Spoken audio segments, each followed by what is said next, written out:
What is up? Welcome back. Another live stream. How's it going, Adrian?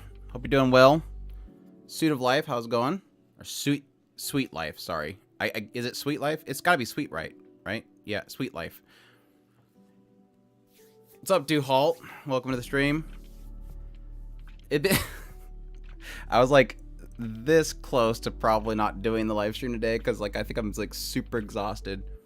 Doing Mashiko Monday recording last night. And I didn't get my sleep schedule's screwed right now. And then like today is pretty much me being upset about something, making a video, and then just great feedback on the YouTubes. You can always expect great feedback on the YouTubes. Doing good. Just got caught up on Timo. I just got caught up on last night, so I'm officially caught up, and I now have to change my setting on best girl for that show. Honestly, Mizuzu was holding it for a long time, but I think there's a new person in town that took over. Mushoko is one heck of a substance that YouTube doesn't want me to say out loud. I agree with you on the episode 11. Thank you. At least somebody does. At least somebody came to my defense in the comment section. Do Halt. Thank you so much for coming to my defense on the comment section. Yeah, Majirev was a... I'm not going to spoil anything, by the way. I'm just saying, Majirev episode... There's a few people that are saying next episode's going to explain things, and I'm like, that's fine. I'm perfectly fine with that. Is it wrong for me to say that I'm confused when literally every comment says... I know exactly what's going on. What's so difficult to understand? It's insert random comment idea of what happened, and everybody is different. I'm like, you all prove my point. Everybody's saying different things. That's proof that it's not clear, which is my point. So yeah, lots of comments that I was replying to today, and I think it exhausted me. It just literally exhausted me. I am so nitpicky. Who cares about reasoning or character consistency? This is anime. No. Just no. No, YP. No. I feel bad when I criticize something. It's like, people don't like when I criticize. I guess because I've sort of built a positivity around me with this community. Like, everybody that's kind of come together to watch my stuff. I hate saying fans. I know people like saying fans. I don't want to ever put myself on a pedestal thinking that I have fans. People appreciate what I do, that's fine, but I'll never call people fans because that just makes me feel like I'm something special. I'm not. But but I love loving things, and I think I get that into people's heads so much that I love seeing things, and then whenever I do dislike something, people get really mad. Like Eminence and Shadow, people got so mad. Me not being a huge fan of Mob Psycho, people get mad. But I don't know, every time I do a tier list, I guess people get mad at me. But I don't know, it's like suddenly I get like a whole bunch of dislikes. And it's like, do you guys not like the content of the video, or do you not like my opinion? I mean, if you disagree with somebody's opinion on YouTube, you don't have to hit the dislike button. That's not necessarily what it's there for. Nobody sees that you hit dislike, except for the content creator. Is it really that bad? I honestly don't like likes and dislikes. I really wish that they would just completely take out the system. They've taken it away from your guys' view. I don't know why it's even there. It makes...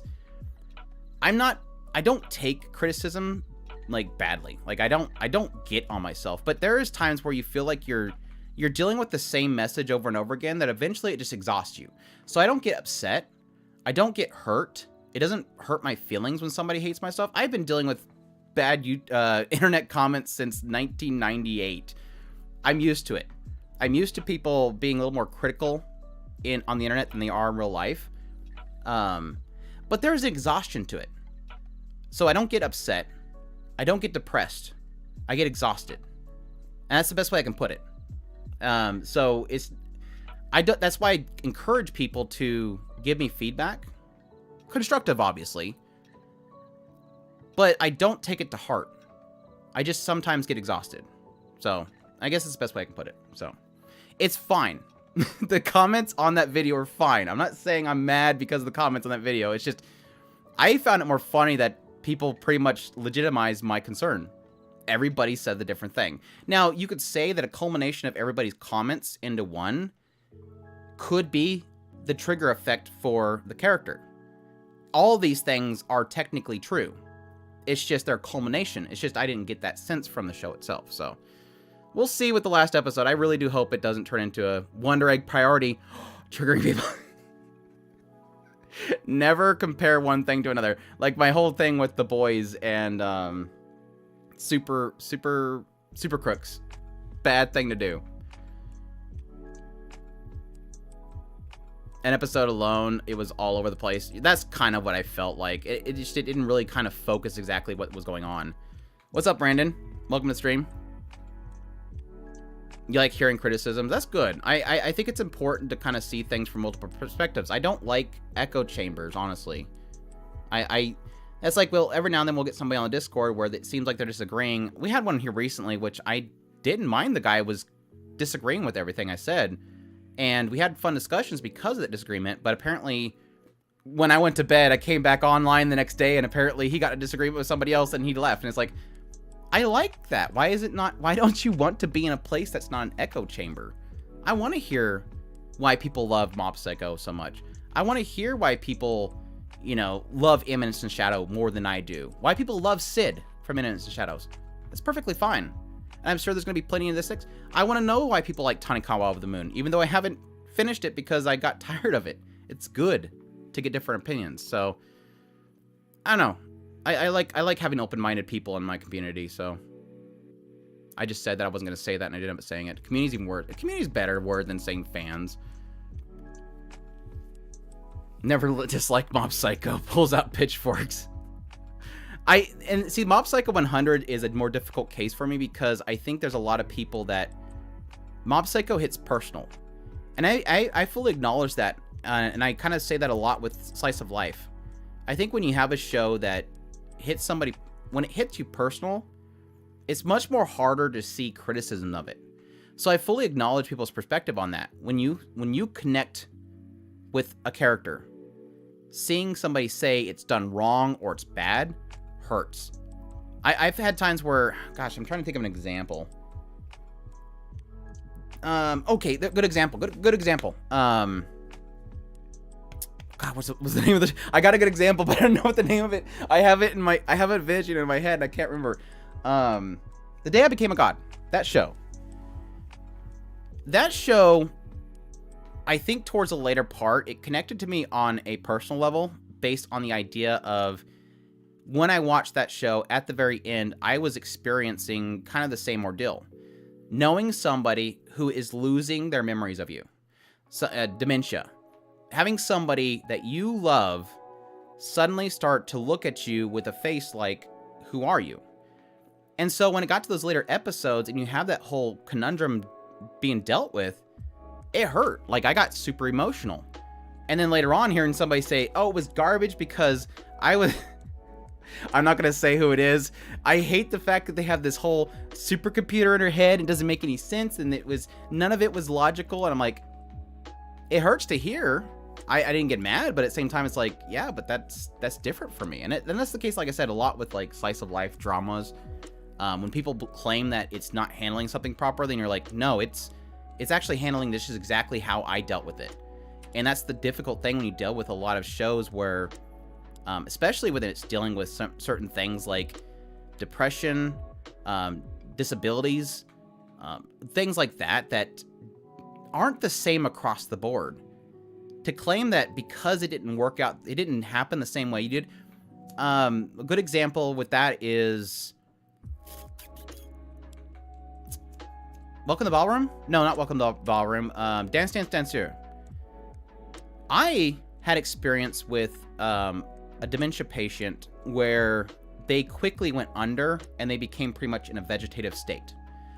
And while we were dealing with that, we looked up how people deal with certain things, and my mother specifically started looking into a lot of horror stories about certain cases where, depending on how it happens, they can become violent. And she was terrified of that. And so when I watch Dance Dance Sincere and you see this lady and she's getting violent, it didn't happen the way that I experienced it personally, but I know that some people have dealt with that. So it's like, how can you say one does it properly and one doesn't do it properly, I guess? I don't know. It's crazy. Anyways, I'm a Chizuru hater. I am not. I will never be a Chizuru hater. I am a Chizuru lover. You can see the dislikes and if the video has a browser extension. Yes, but it's estimating. It's not 100%. There's no, what's the term? There's a term for it. There's no plugin from YouTube's side to allow something to aggregate that. So what those browsers do is they take essentially how many times people that have the extension hit the dislike button, and they go based off of a ratio of how many dislikes are on that channel itself. And it comes up with an estimate. Because we were doing one of our Mashoko Mondays, somebody kept saying, why is somebody disliking this video? Who disliked the video? They kept asking, and I'm looking at my studio and I'm going, no, nobody's disliked the video. You're seeing probably a browser extension that is estimating how many dislikes have it. So yeah, people not being toxic about opposing opinion has been things since the dawn of time. I guess yes. It works both ways. I honestly believe there you could be too positive, you can be too negative. I really do hate the term of toxic positivity. I think that's the dumbest thing I've ever heard. Whoever made up the term toxic positivity, I can see how it could be toxic, but it's just a weird term. Been watching some Inazuma 11. How's that one turning out? I really do want to get caught up on it. I think you should pander to everyone and never criticize anything. I want you to defer my opinions and taste. That's really what it kind of turns into, is it almost makes me feel like just being 100% positive. I'll always be genuine. There's times where I feel like I'm too negative and I'll just walk away. I'd rather not talk about something if I don't think I'm going to bring anything positive to the conversation. My whole point has always been, if I don't love something, I'll still talk about it. I just won't focus on the negatives. I'll just talk about what it did right, what's about, so people know what they're looking for. It didn't work for me, might work for you, kind of thing. Comparing to Wep is anime Godwin law. Then that's kind of one of those big conversations to really get into. QB, thanks for the 2 months membership, man. Thank you so much for your support. It means so much to me, man. I greatly appreciate it.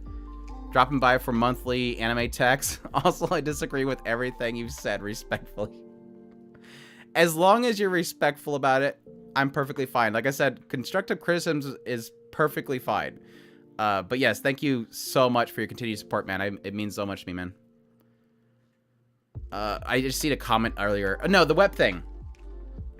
This is so funny because I heard somebody mention this recently, and it hit so right. I love making analogies. I love comparing things. It's really good whenever you say, this is cool because it kind of does this, like Magical Revolution. When I talked about Magical Revolution, when I first started out, I said it was literally an isekai fantasy Licorice Coil. And the reason for that was because the two main characters felt like Chisato and Takina. And that's it. And I hate whenever I say something like that, and then somebody says, to give an extreme here, that's a bad comparison. There's no guns in Magical Revolution yet. I love that whenever you try to make a comparison or you make an analogy to something, it's like everybody looks at everything that's different and say, no, it's not. You're incorrect because all these things that are different. And it's like, yeah, but my point is that this is the same. Why does it have to like The Boys? I mentioned that Super Crooks was like The Boys, the anime. And everybody got angry because it's not the same. Like, I know it's not the same, but you can't ignore the fact that you have heads blowing up. You have all these abilities are the same. You're falling technically, you're basically going against the superheroes of the world that are actually corrupt. It's not to say they're the same thing. It's just to say there's similarities. It's super funny. So yeah, the web thing just made everybody angry. But I mean, it's the point. Like, if these last 2 episodes of Magirev fail, I'm gonna think like it's Wep all over again, where that last episode sucked. It's just, it's a thing. I mean, the volume and length of those commentaries speaks about the polarizing on views Sadly, most people are on A team or B team where it can't be internet or middle point. Yeah, I really do like, I really don't like the division that the internet itself has kind of made. I really don't. Everything has to be A or B. That's like whenever we talk about like any kind of digital currency kind of stuff, NFTs, unions, stuff like that. I always just want to walk away from it because I've had too many experience where me sort of being in the middle ground really makes people angry. It's like you have to be one or the other. And if you're not, get out of the conversation kind of thing. And I want to be able to talk about things. If you don't like the anime of Finish, it is okay. I hate seeing people be toxic about opposing viewpoints. Anyways, Tonikawa Season 2 is my most anticipated anime of next season. Nice. I'm thinking about rewatching it. I had no promises, but I really am thinking about rewatching it. I've had a few people that are like, why aren't you watching that show? I'm like, I kind of want to, but at the same time, I just wasn't feeling it when I watched the first season. I'm like, at the time, I just did not want to see another whoa, girl, ew kind of thing. Not girl, ew, but I can't be too close to a female type of show. I heard that we have a Musugaki ecchi anime coming in spring. Going to watch that. Musugaki. You'll have to clarify. I super can't wait to watch Oshinoko. Dude, freaking Oshinoko is like literally massive hype for me. #1 anime for me next season, for sure. Inazuma 11 is pretty funny. Love it so far. Watch the sub since kids anime gets censored too much. Yeah, I watched like the first few episodes of it, and I actually laughed out loud a lot. It was actually really funny, so I didn't have anything. There was no reason why I wasn't not enjoying it. Like, it was a good show. I just, for some reason at the time, I don't know why, I just got away from it and never went back. Strawman fallacy, the animation. Comparison is a nice tool for explanation. I think it is too. It's a good way to, like with the whole Licorice Coil thing in Magirev, it's like, if you like, I'm literally saying, if you like Licorice Coil, watch this show. And even when I was talking about it, I was like, and if you have issues with Licorice Coil, but you like this certain aspect, give it a shot. Tonikawa was okay with me. Mesugaki, fembrats like Chloe from Fate Ilia Prisma. Fembrats. Is that one with the guy with the scroll that makes the girls after him? Is that the one you're talking about?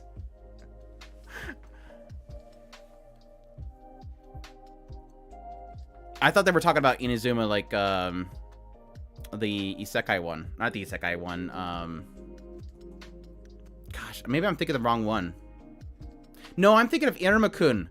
I was thinking of Iruma-kun. Oh gosh, now I feel stupid. I was just going off on some tangent about Iruma-kun. I don't know why I was thinking Iruma-kun. I am sorry. Yes, Inazuma 11, that makes sense. The soccer anime. Okay, yes. I'm following you now. I'm sorry. Never watched it. Anyways, that's a good sign that Andrew is tired today. I'll probably do that a lot today.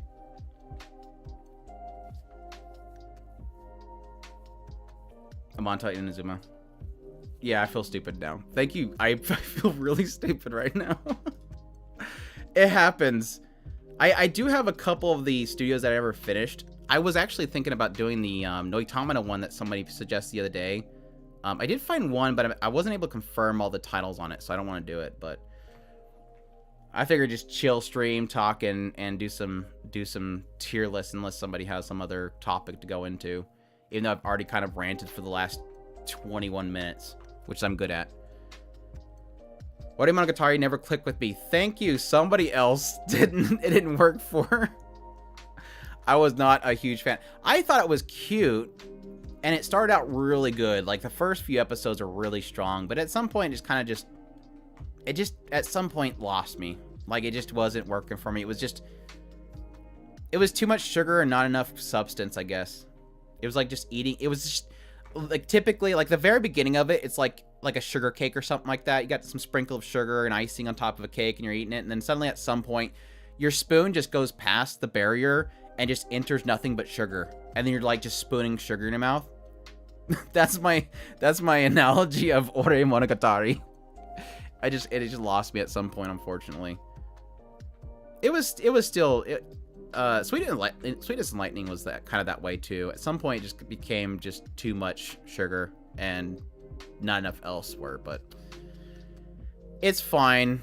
It's not. They're not bad. They both have their kind of purpose and their strong suits. So I still acknowledge that Love Story was a solid series. Anyways, Wit Studio. This one's gonna be. Oh my gosh, I already have my first one here. Trash. Trashing that sucker so fast. That's all I want to do. The rest of the list is done. I don't want to do the rest of it. Finally caught a stream. What's up, Wano? Hope you're doing well. Welcome to the stream. If you have any criticisms of my video today, please voice them in the comments. Just joking. You're a studio bind and football. There's only like 2 titles to do a studio bind. That'll be a very quick one, and they'll both be here. Here's my studio bind tier list. Onimai, S. Mushoku Tensei, S. There, it's done. That was it. Thanks for coming to the stream. What is even that thumbnail? I don't remember what it's called. It's like some story about this robo dog and this kid that were like together, and then the world is in apocalypse and the dog's walking around, and at some point, spoilers, the kid shows back up and finds the robo dog. It's like, okay, the whole concept behind it was, yes, it was Wit Studio that was doing a collaboration with Netflix, and they were using AI to generate the backgrounds. And so my joke for throwing it in the trash is because they used AI. They used like a team of like 6 people and an artist to have the artist draw the roughs of the backgrounds, and then have the AI finish it, and then have the artist touch it up. So they essentially had like 8 people do the job of 1 person, all for the sake that they eventually want to get rid of artists because Netflix wants to do AI everything now. So Robo Dog needs Inukai for girls. My life as Inukai's Robo Dog. A new series. And it's gonna go full on age with it. Just want to say, loving the Mushoku Tensei videos, and don't even read them. Just fun to hear you gush about it. Well, thank you so much. This next week's gonna be super crazy. Really super crazy. Like a whole video for 2 chapters, because that's how nuts the next 2 chapters are. Which I was pretty much what I was doing all last night, was recording that. So it's gonna be a lot of fun. Thanks so much though for checking them out. I'm actually planning on doing a 3rd thing skip by season 1, because as I'm walking around, I'm literally constantly going, oh wait, there's another thing that they skipped. So I might make a 3rd video for the thing skipped in the 1st season adaptation. Do you have the girl from the other side in the list?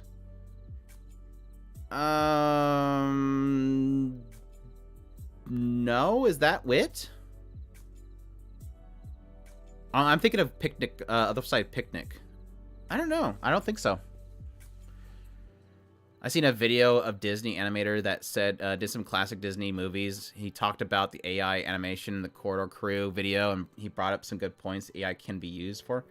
Yeah, I actually seen that same one, if the same one I'm thinking of. Or I watched one that he was an animator with Disney.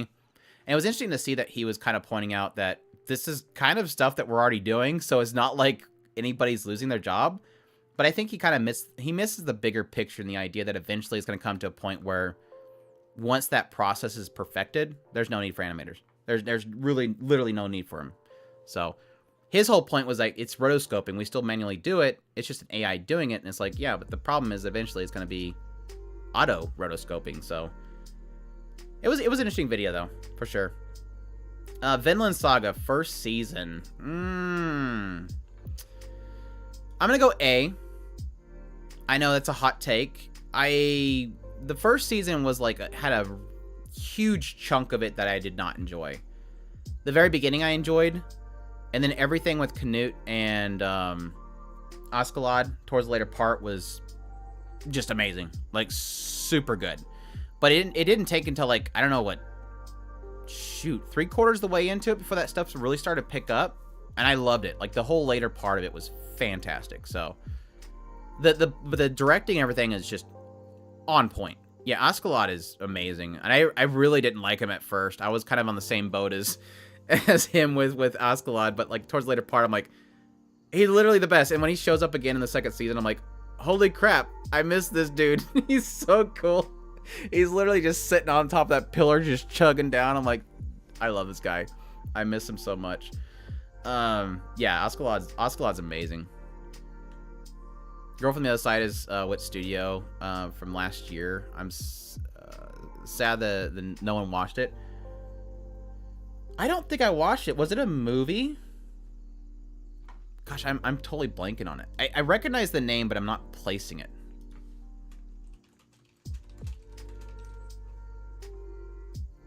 Oh, okay, yeah. I have the books. That's why I recognize. I have the manga. That's why I recognize the name. Was it a movie? I thought they were just doing like a commercial like they did with Ancient Magus Bride. Yeah, I need to check that out. I remember seeing it, but once I seen the commercial for it, it completely slipped my mind. Yeah, I'll definitely check that out because, like I said, I have like the first 3 volumes of it, so I'd love to check it out. Because yeah, the trailer with that I seen, it looked like they captured the art style, which is super, super unique. They did a short, then a movie. Okay, so they kind of did like Ancient Magus Bride then, where they did kind of the OVAs and stuff. So Vampire in the Garden's actually pretty solid. How solid? Like, I think the further away I get from Vampire in the Garden, the less I care. It was a solid watch, though. The pacing's perfect. It's got a solid storyline. The characters, their development was fantastic. The vampires versus human contrast was well done. It had a really solid ending. Like, everything about the show is really good. It's just one of those ones where it's so forgettable. And I think the further I get away from it, it's like the more I'm like, shrug. But, like, for a Netflix show, I think it was, like, one of the signs that Netflix was starting to step it up. So, I do really highly suggest it, especially if you like vampire shows. I think it was a really solid one. But, I don't know. Again, it's just kind of one of those ones where it's... The more I get away from it, the more I just don't seem to remember much about it. So, take that for what it is. Great Pretender.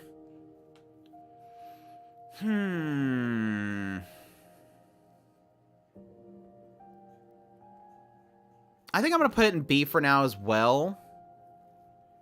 This is kind of one of those ones where it's got a cool idea. I really think they nailed the aesthetic, the whole America kind of thing going on with it. The idea and the concept behind it's really good. The writing's pretty solid. The characters are pretty solid.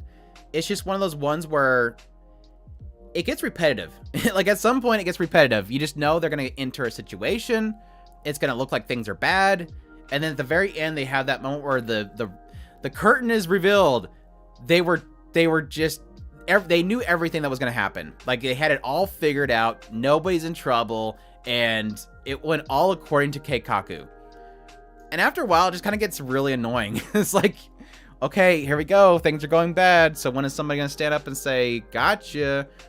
That's kind of what it gets into it eventually. So, but it's got some good style and stuff. So, Ranking of Kings. That's not a shock, right?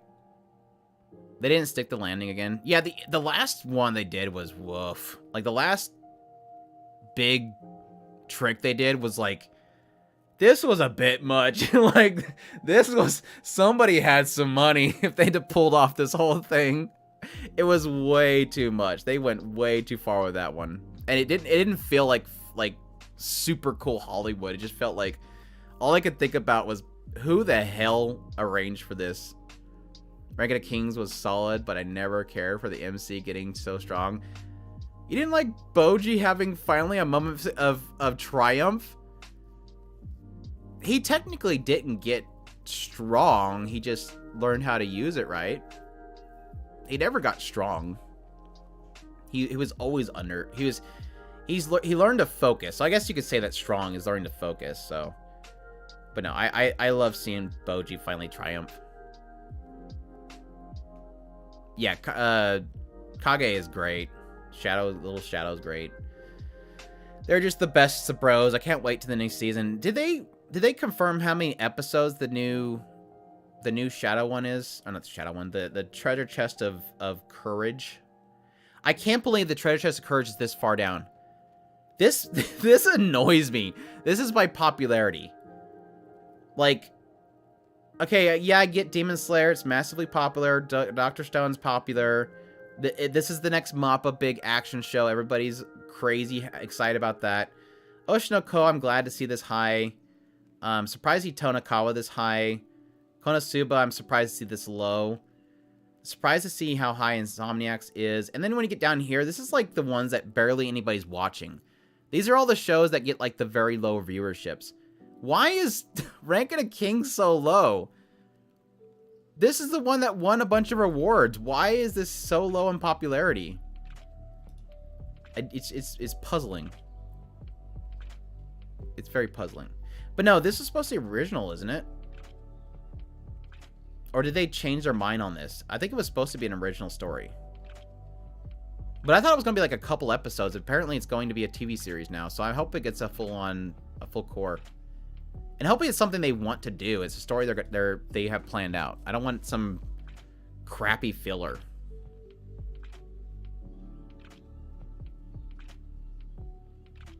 Boji is a rare case when being OP is actually well-deserved, right? You go through so much crap, you want him to be strong.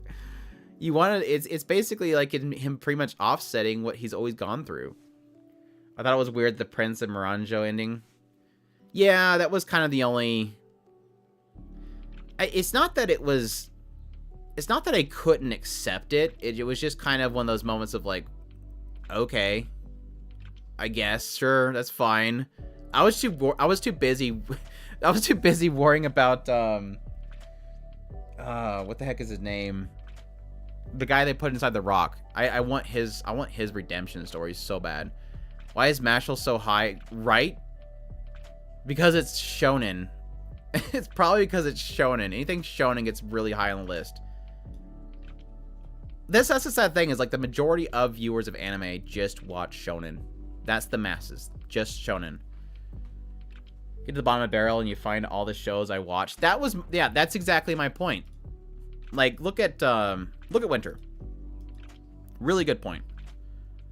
I mentioned this the other day. I don't remember what video I did it on. Okay, so it's on popular right now. Vinland Saga. Okay, it's good. I don't think it's great so far, but it's good. Like, Tokyo Revengers? Nier, I can see. I love Nier.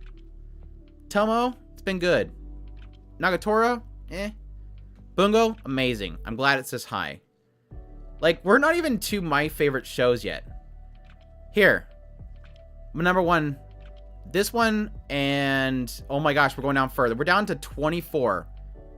My number one anime... the two shows that are fighting for my number one anime of this season is number 24 and number 15. That... do I just have crappy taste or what? This is who you're all watching live right now, is the guy that likes the 15th and the 24th show in popularity. Well, let's look at Miami list. Maybe it's different on Mal. I'm gonna have to blind you guys because Mal doesn't have a dark mode. Winter 3.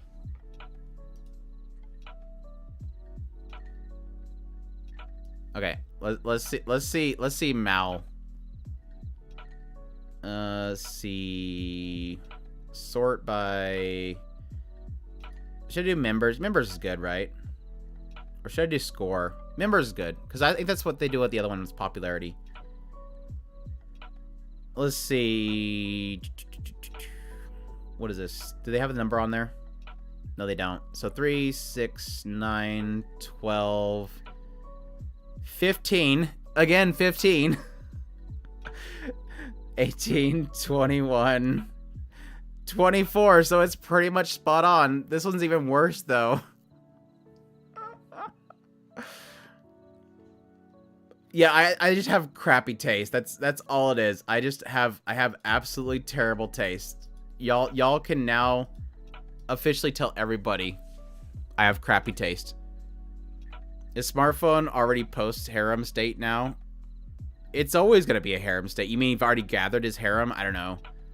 There's so little MCs when the OP is deserved. Little MCs when the OP is deserved. Oh, main character with the OP is undeserved. Okay, I get you. Boji, you mean. Will Mega Man spin-off have Kazuma? I don't believe so, because it's supposed to be a prequel story, so. I lost my spot.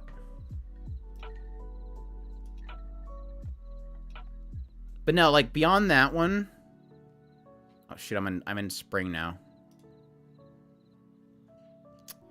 What else? Danmachi is really good, and that's supposedly 17. And then Handyman Saito is down here at 28. That's another one of my top 5s.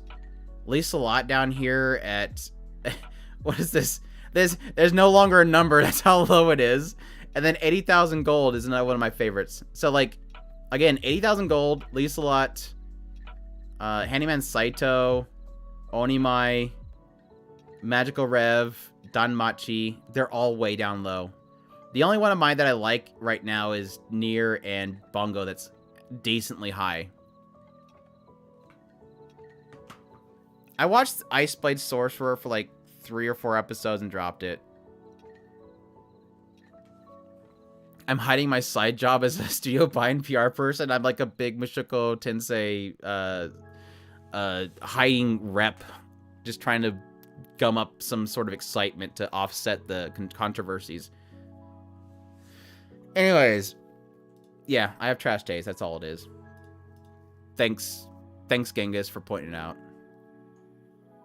Recently, I have Isekai Jisan at a 10. Just found out episode 13 got finished. Yeah, I just watched 13 a couple days ago. I was thinking about making a video, but I'm like, I don't have much to talk about. I kind of wanted to give it a send-off video, but I didn't. Vivi, fluoride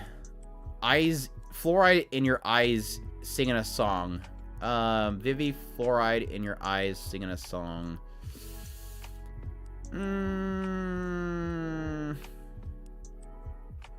High A? I almost want to give an S, but the ending sucks. I love everything about Vivi except for the ending. How much does the ending hurt Vivi Fluoride? I'm gonna put high A for right now. Nagatoro season 2 is great. The thigh grab was great. When I last checked Uncle on Netflix, it wasn't there yet. No, it's gonna take a while, unfortunately. They're like 2 or 3 weeks late. Vivi's endings is fine. It's fine, but it was kind of a letdown in certain regards. Start strong, felt down real low at the end.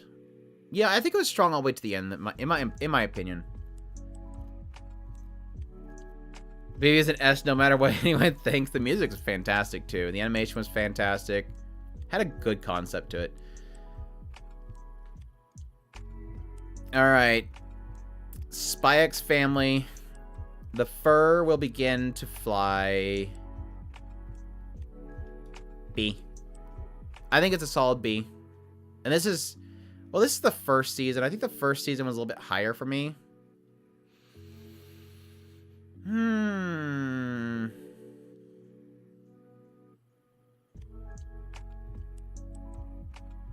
trying to think of how I was left off with part 1. I think I was pretty hot on it. But I do know that's pretty much when I started realizing it wasn't going to come back up. Season 2 was for sure for me like a low B, I think. I think that's where I'm going to go. I think for first core is probably A, and second core I'll do a B. I'm tempted to put part 2 as C. Yeah, it's a super warm show. That's for sure. I'm not going to deny that show is just a very fluffy, warm show. It never tries to get too dark. It every now and then tried to, but I don't know. Part 2 is just didn't feel like anything really happened, unfortunately. Like the end of part 1, season of part 2, part 2 or season 2, whatever you want to call it. I hate the names. Whatever. I don't like the names. Bubbles. Bubble. Attack on Bubble. I really liked it. I didn't really have any problems with it, so I think a high A is fine. I enjoyed it. I enjoyed it a lot, so probably not as rich as Vinland Saga, so I'll put it right there. I don't know why. I typically don't do this in order horizontally, but I am right now. Onippon, I never finished it. It was cute, but it's I think I stopped watching it because it almost felt like it was just a children's show. Like, it just didn't feel like it was going for anything but just being, like, super fluffy and fun.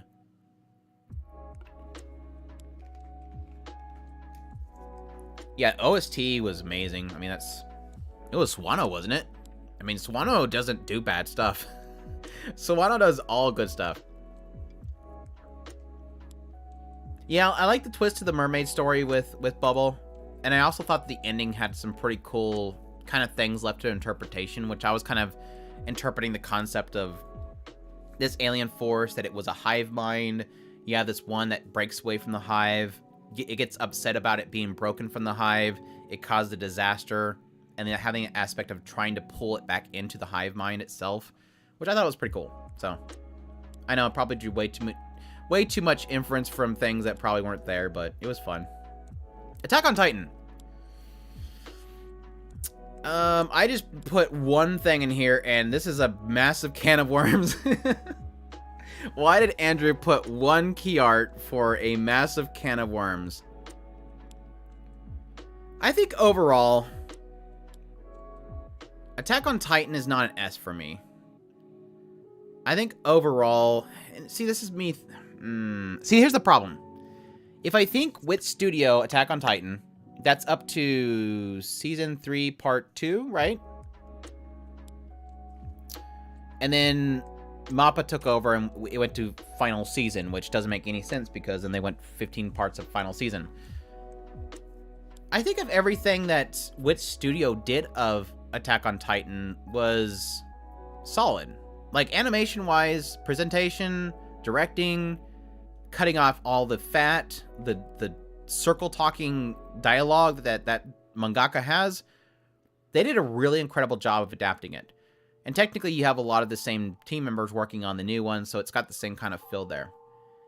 They didn't use much CGI. They did it for effects. They did use it for Colossal Titan towards the later part, which I really hated.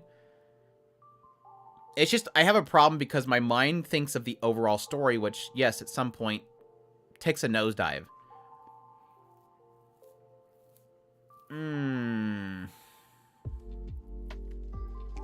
I don't want to put S. I might do A, but I don't know if I want to do S. Because it's about the point in which you start to have a lot of the outer story stuff happening that it just kind of falls apart for me.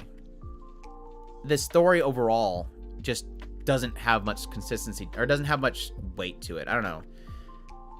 It's fine, whatever. I'm not angry at the show. It's simultaneously S and trash. It's trash. Do we need a new tier called trash? I still find ODM gear, which is better than MAPPA for sure. Like, even when MAPPA first took over, they started using CGI for the gear, and I was like, whoa, stop. Like, stop. Like, please don't do this. Don't go down this route. But no, I think it was at the point where MAPPA took over, when you do have the point in which Eden, like, enacts his big plan to take out the outside world. I think it was about that point which I just stopped caring about the show. Like, the story, the manga, and everything. About that point, when I got there in the manga too, I just stopped caring about the story. I stopped caring about the characters. I don't care about any of the characters anymore. The only savable character in that series is no longer savable. Like, I just don't care about any of the characters. I really don't, unfortunately.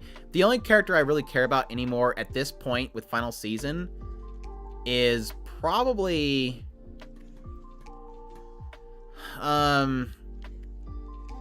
Levi, just because I want him to kick people. Why? I think that it's about that point which I never felt anything for the characters anymore. I don't really know how to explain it other than that I don't feel any sort of humanity in them. I don't feel any care for them. And that's kind of, it's to be expected with war, but I've watched plenty of war stuff and been perfectly fine with characters. I don't know why, for Attack on Titan, I just don't feel the characters anymore. Like, at that point, the character writing, I just didn't feel for them anymore. I don't know. It's really hard to explain. I thought about rereading the manga and really trying to pinpoint the exact point that it breaks for me. But it might have been the fact that we had so much time away from the main cast, as I told the other side, and by the time we came back, I didn't feel the characters anymore. I don't know. Maybe there's too many characters, and that made it more difficult for me to care about any individual one. It's really hard to pinpoint, but at some point, I just stopped caring. End of Season 3, Part 2, with Eren declaring if HW has to wipe out his enemies, was beautiful. I mean, I'm fine with it as a story point. It's just I don't care who wins, and I think that's the problem. I don't know. It's a tough one, and at least I don't feel alone, because I know that a lot of people have the same criticism. I think the general audience doesn't care. It's hype. It's massive hype. Every season is going to be massive hype. And that's fine. And Gabby will forever be the most terrible character ever. I made a Gabby is trash video way back when that finally happened in the anime. And I still to this day get comments of people saying, but you think Eren's okay? It's like, no. What is it, like a year now? Maybe 2 years since I made that video? Still, where in that video 2 years ago did I say Eren is my favorite character? Like, everybody assumes because I hate Gabby that I think Eren's a great character. No, I don't care about Eren. I really don't. And having read the manga to the end, I can officially say I think Eren's a terrible person. But whatever. It's just so funny. I still get comments. Rolling Girls. Yeah, Peak's good. I like Peak. Rolling Girls is a very special show. I need a tier for I don't know. Because I don't know. And it still puzzles me that Wit Studio did Rolling Girls. It's kind of one of those shocking moments. I'm gonna put C. Rolling Girls it has literally no, it feels like when I watch the show and looking back now, it has literally zero, like, guidance to it whatsoever. It's just a big cluster of what the hell's happening. And then at the very end, they just massively jump the shark. Aliens just because. I don't know. The ending's just way off the wall. So, yeah, there you go. Seraph the End, I really, really, really like.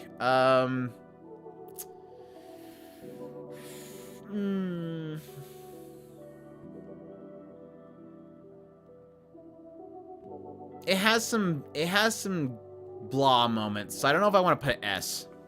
Rolling Girls is amazing. YP, you watched Rolling Girls? And somebody else watched Rolling Girls? I'm shocked. I'm super shocked. But no, Seraph the End's great. I hated the beginning of it. Like, the very beginning of it was great. The first opening segment was fantastic. It really gave you, like, a sense of, holy crap, this sucks. And then he breaks out, and then you go to school. And I hated that section. I was like, why the hell are we in school? Eventually, they try to explain why they're at school. And then they get out of the school, and then it gets better. And I think ever since the point they leave the school, it kind of just gets better and better after that point. And the second season was absolutely fantastic.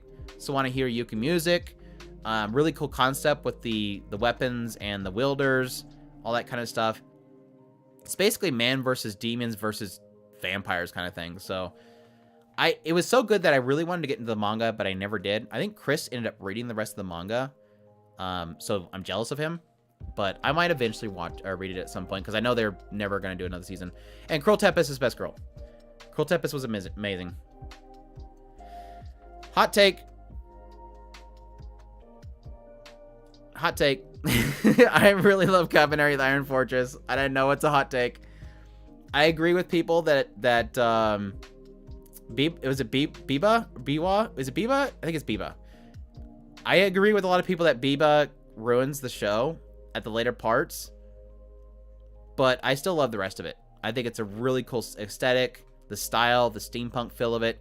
It's very Attack on Titan. It's technically the same director, very inspired by it, but I think they managed to make their own thing that was not Attack on Titan, and so I give them a lot of credit for that.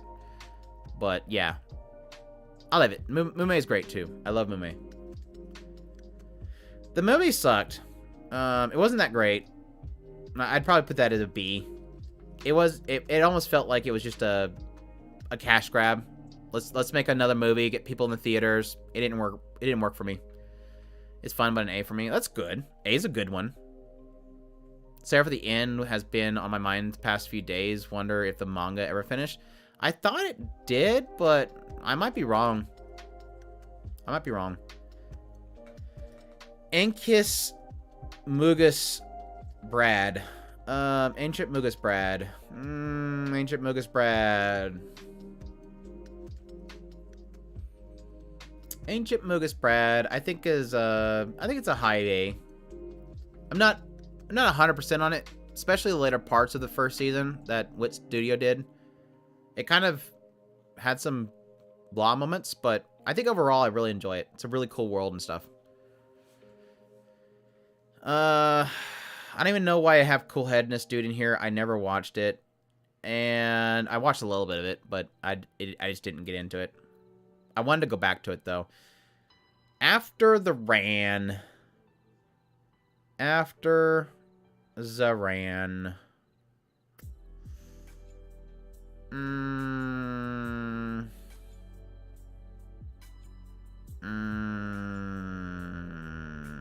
I think B. I think B's good. I didn't think I was going to like After the Rain, but I think it really did technically handle the subject matter it was getting into really well. It's got a good style to it.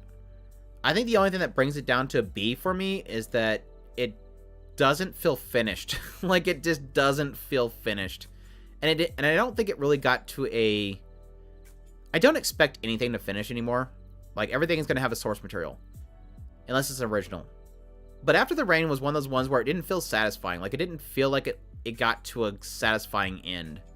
It's a wishy-washy ending, yeah. I enjoyed After the Rain, actually. And I did too. Like I said, it has a very... that's it kind of ending. Wait, that's it? Was Sarah's the End popular when it was airing? I think it did have a pretty good fandom. Mainly because of it being Wit Studio and Sawano and vampire shonen action type stuff. I don't know. Let's look. I really don't remember, honestly. I know that I was really hot on it when it was airing. I was very negative on our first impressions, don't get me wrong, but Seraph of the End. Let's look. Let's find out. A 1, a 2, a 3. Spring 2015. Holy crap. Holy crap, 2015. I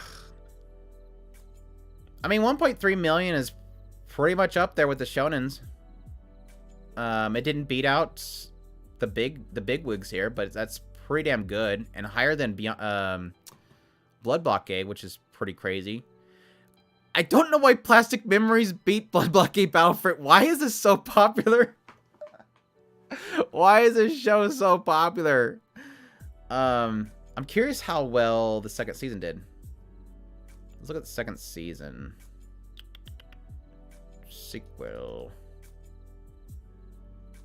And fall of 2015. So it's right after it. It was pretty quick.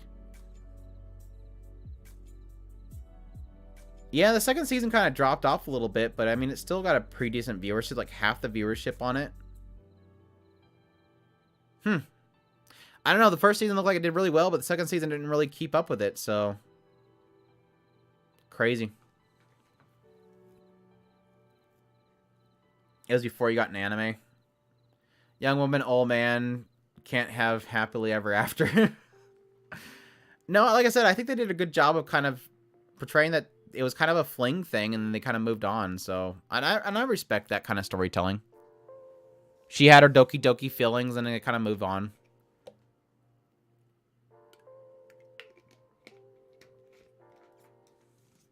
I think it feels unfinished due to the nature of the theme.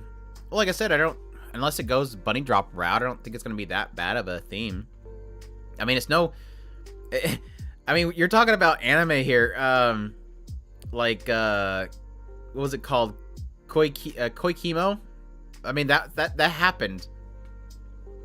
Koikimo literally happened, where they're like in a train station and he's freaking locking lips with her in front of a bunch of people. Didn't seem to care there.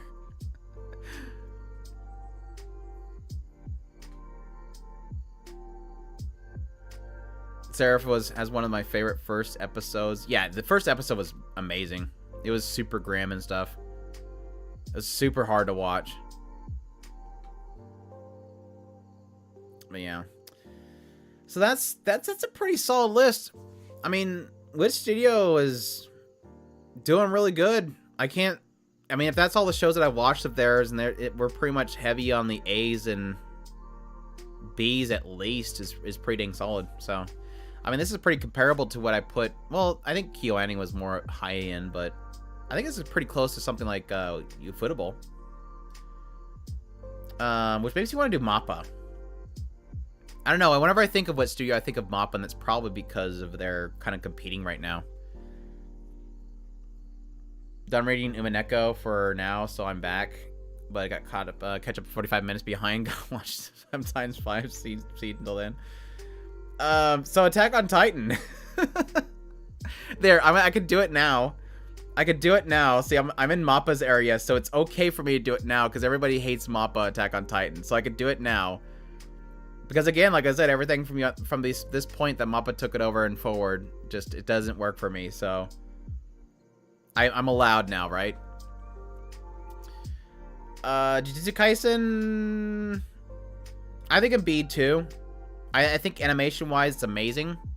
100% love the show. Animation-wise, I think the beginning of it's super amazing. The action scenes at the later parts are really good. It's just everything else isn't really working. Like, story-wise and stuff is just not great. The later fight scenes are really good, though. Like, I have the same problem with Jujutsu Kaisen as I do with second season of Demon Slayer. It's like, I just didn't care for the story, but the fight scenes in the later part, super good. But I don't know. Nothing else about it's really that interesting. The movie was really solid, too, and I hope the second season's really good, too. Like, I really hope the story picks up on the second season, but I don't know. I'm going to put it high B for now. I might bump it up, but I'm going to leave it B for now. Like I said, though, visually, fantastic. Just no doubt whatsoever. My gosh, what is this called? Something line. It's a Gara thing. Vanishing Line? Is it Vanishing Line? Jujutsu Kaisen is similar to Chainsaw Man. The content comes to next season is why it's so popular. Probably, yeah. Because, yeah, what I've read so far going past the first season of Chainsaw Man's pretty good. It has a lulling point, though, so I understood why they stopped what they did. I think it's called Vanishing Line. It was okay. It's not great. It took a long time to get good. Banana Fish. It started good. It started real good, but the later parts just didn't work for me, like on so many levels. But it started out really good, and I was super into it. What did I even rate it? Let me check my rating on it. Banana Fish. Banana Fish. Banana Fish. Banana Fish. A 4. Oof. Oof. It totally spit my cornflakes. Bad. Same layer part of Jujutsu Kaisen was hype. Attack on Titan is a C for me. Part that hits hard. The manga didn't do anything for me in the anime. Interesting, because typically with everything in the manga to the adaptation has been good, but I can see both ways, I guess. This show. Why am I being so nice to MAPPA shows? Right. There's some bangers in here. We'll get to them. You got spoiled on Banana Fish. That sucks. Because I know some later parts would suck to know what happens. I didn't like it. I'm sorry, Soul Taker. Please don't get mad at me. I dropped that in D the moment Soul Taker says heart Sarazanmai. That's not D, honestly. It had some really, really good stories in there. I want to be perfectly honest. It has some really good stories in there. But there's some also really repetitive stuff. And this director does it too. This director loves, like, artistically repeating animation. You either like this director's work or you don't. And I liked Yurikuma Arashi. The rest of it's always been kind of shrug. I haven't watched Penguin Drum. I tried to watch it once, but I kind of got sidetracked. But I really want to... I actually bought Penguin Drum just to force myself to watch it one of these days. So when the anime industry crashes, I'll watch it and we'll get back on it. Zoltar, what's going on, man? Welcome to the stream. Hope you're doing well. Zombieland Saga, I really, really, really, really like it. I don't know. Yeah, I'm going to put S. I'll put it S. I might drop it down, but I think S is good for right now. I just love it. It's a great parody of idols, and I love idols, so I love the parody of them. It has a shrug episode, maybe one or two, but for the most part, I really like it. Have you already done a slice of life tier list on stream? No, that'd be a really good one to do, though. I might have done one on Twitch, but not here. Not an idol fan, and that's the great thing. It's literally just spitting in the face of idols. It's more of a... I always describe it as a zombie movie. It's a zombie anime, a zombie comedy that's parodying everything idol. So I actually find there's a lot of people that don't like idols that I suggest it to, just because it's making fun of them. And all the performances are kind of like, it's more hip hop, it's heavy metal. Like every performance they do is something different. It's never actually traditional idol. It's, again, like it's rap battles, it's death metal headbanging, it's everything but idols. So it's kind of funny in that regard. Can we cut to the chase and put Studio Pierrot on S tier? I'm not doing the studios in and at tier. I did that once before. I don't know if it's on YouTube. Especially for the more obscure stuff, Pure Gold. Yeah, they've been doing some really good stuff on the side. They've definitely been stepping up as one of my favorite studios. Not a favorite, but definitely one that I'm keeping an eye on. My metalhead friend loves zombie head. But you get to see a bunch of zombie girls have their necks snap doing head banging. It's great. Anyways.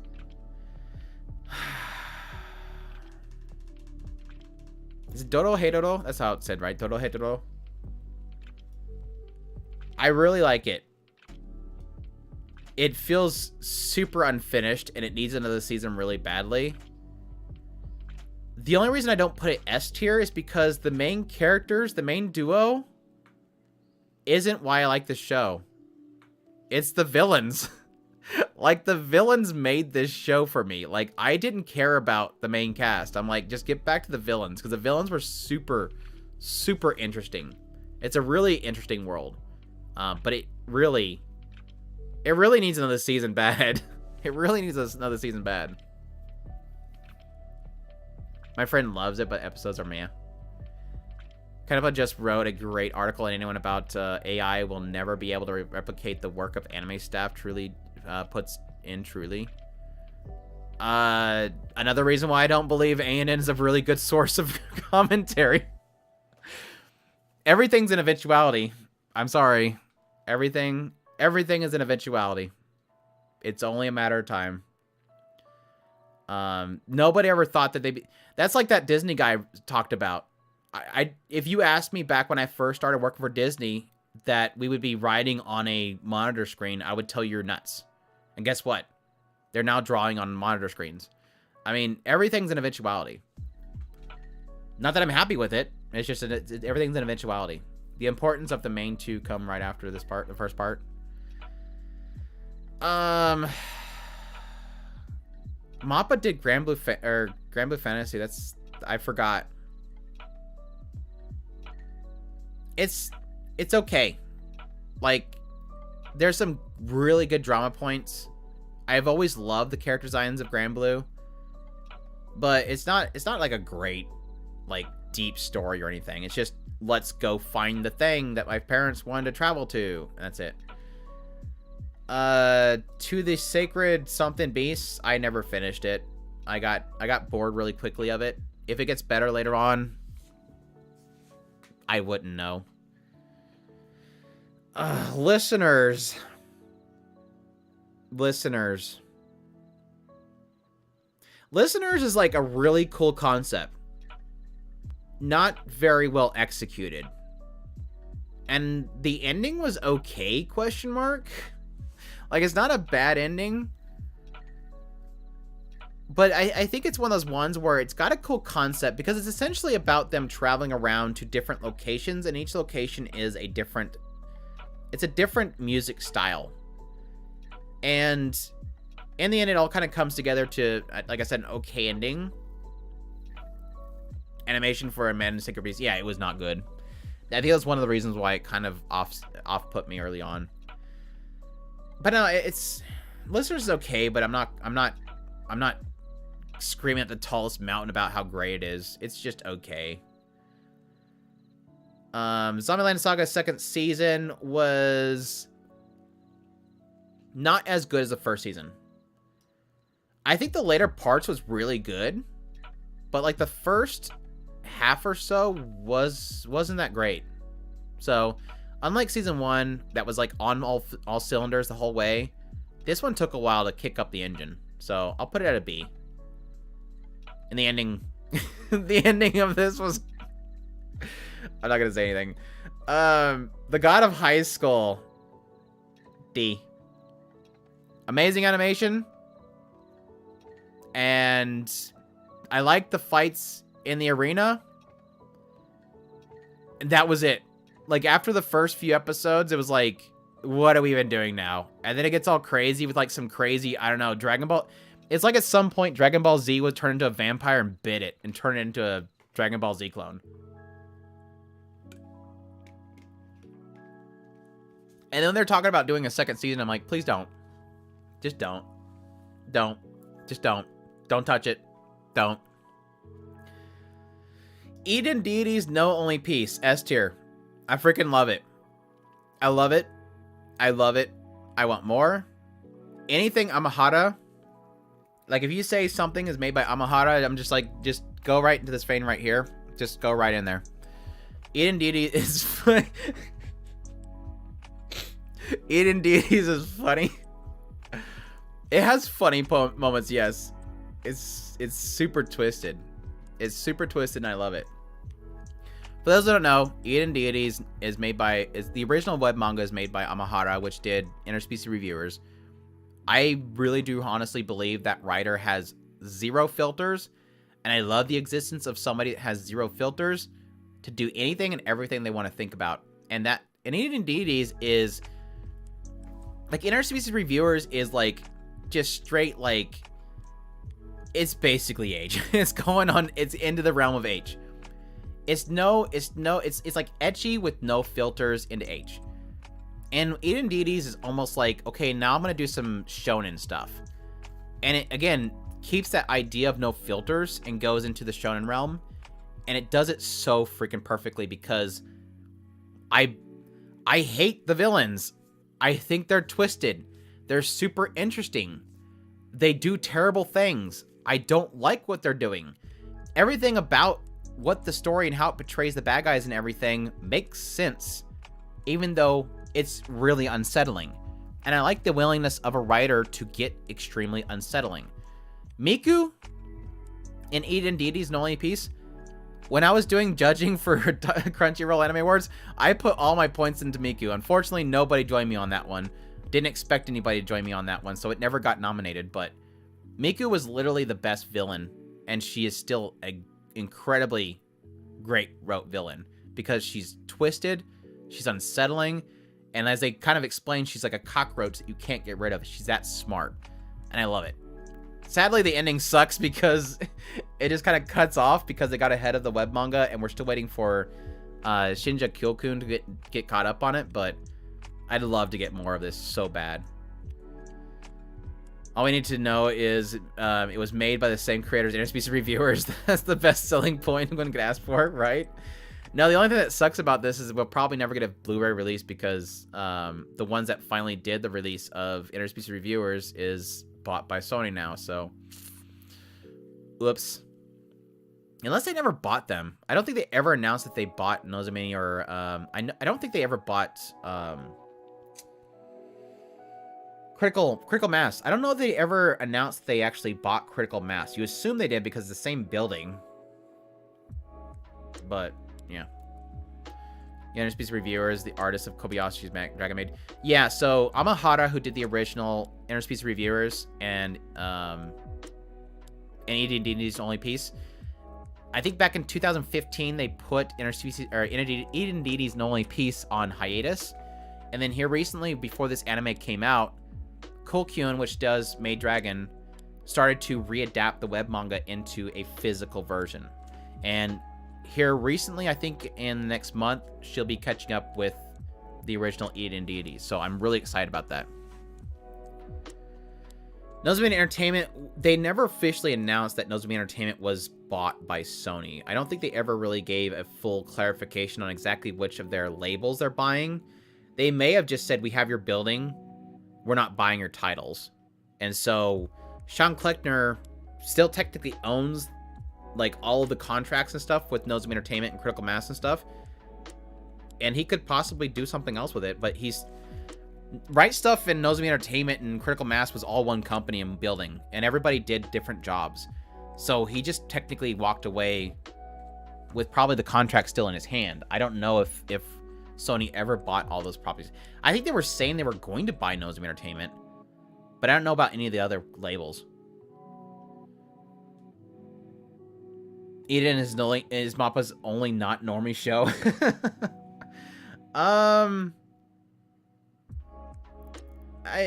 mean, you got Punchline. Punchline's super not normie. And yeah, I guess that's about right. The rest of it's pretty normie based. I don't know, you could probably argue that Terran Resonance, that's the name of it. Terran Resonance is probably not very much so a classified normie show. Punchline's great. We'll get to that. Gymnastic Samurai, I had so much anticipation for this show. I wanted it to be good. It's not really good. It's kind of in the C, okay, high B, like low B area. I'd probably put it high C, low B. It's, like I said, I wanted to love it. It just didn't really feel like it did much. Like, it just felt like it just kind of dragged, unfortunately. I gotta watch OP for Punchline again. It's great. Chainsaw Man. It's a solid A for me. It's a solid A for me.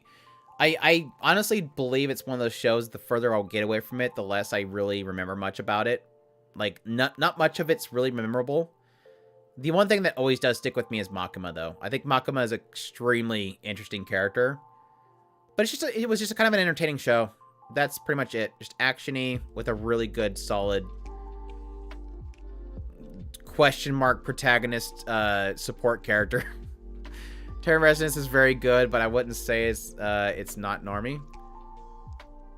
You wouldn't say it's not normie. So you're saying that you think it's normie. Okay. The double negatives threw me off. I love the liberties they took on the artistic scenes. Yeah. You mean with the samurai or chainsaw?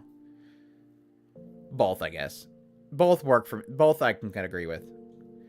Remain. I really, really like Remain. It's one of my favorite sports animes ever. It's got heart. I like its characters. Animation was solid. The story behind him is the only big, like, super question mark. I was fine with it. Like, it's a good concept. The idea of somebody kind of losing his memories. Like, he was this big, like, really good... What the heck is the game called? What's the name of the sport? I forget what the name of the sport's called. I forget the name of the sport. Pool volleyball. I forget the name. Water polo. Thank you, Duhalt. He was really good at water polo. And at some point, he gets in a car accident, loses memories, and you have this uncertainty if he's actually going to play water polo again. And he has to start over from the beginning and learn water polo again, because he feels like he loved it. And you always see like this uncertainty with everybody that he's getting back into it, and they're afraid of it. And I think that the way they handled the family and what he's kind of what the family themselves is going through, how much the mother blames herself for essentially ruining his dreams. All that stuff was really good. The girlfriend that kind of challenges him to get back into it. I will say that I was okay with the initial drawback. Like, you knew eventually he was going to get back. Eventually, he was going to remember things. Didn't really think he was going to be that, like, super depressing when he starts to remember things. But I think the thing that bugged me is that they kind of mess with it too much. And I think it would have been better if they kind of just... I guess eased it. Like, it just felt too jarring towards the later parts. But in the end, I enjoyed it. I think the characters were great. The family was great. The moment that one guy's father showed up to watch his game, I personal experience kind of thing, I started breaking down. It was really good. So I really liked it. The new season of By the Grace of Gods is airing, and that's pretty good if you want to feel good, lighthearted anime. Yeah, I've been watching it. It's solid. I don't have anything too positive to say about it, and nothing really negative to say about it. It's just kind of a good, fun, comforting show. Tact Opus. These two back here in the back, Titan and I always forget his name. Chad or whatever this guy's name is. Chad and Titan in the back here, they're S tier. The rest of the show is not. The rest of the show is not.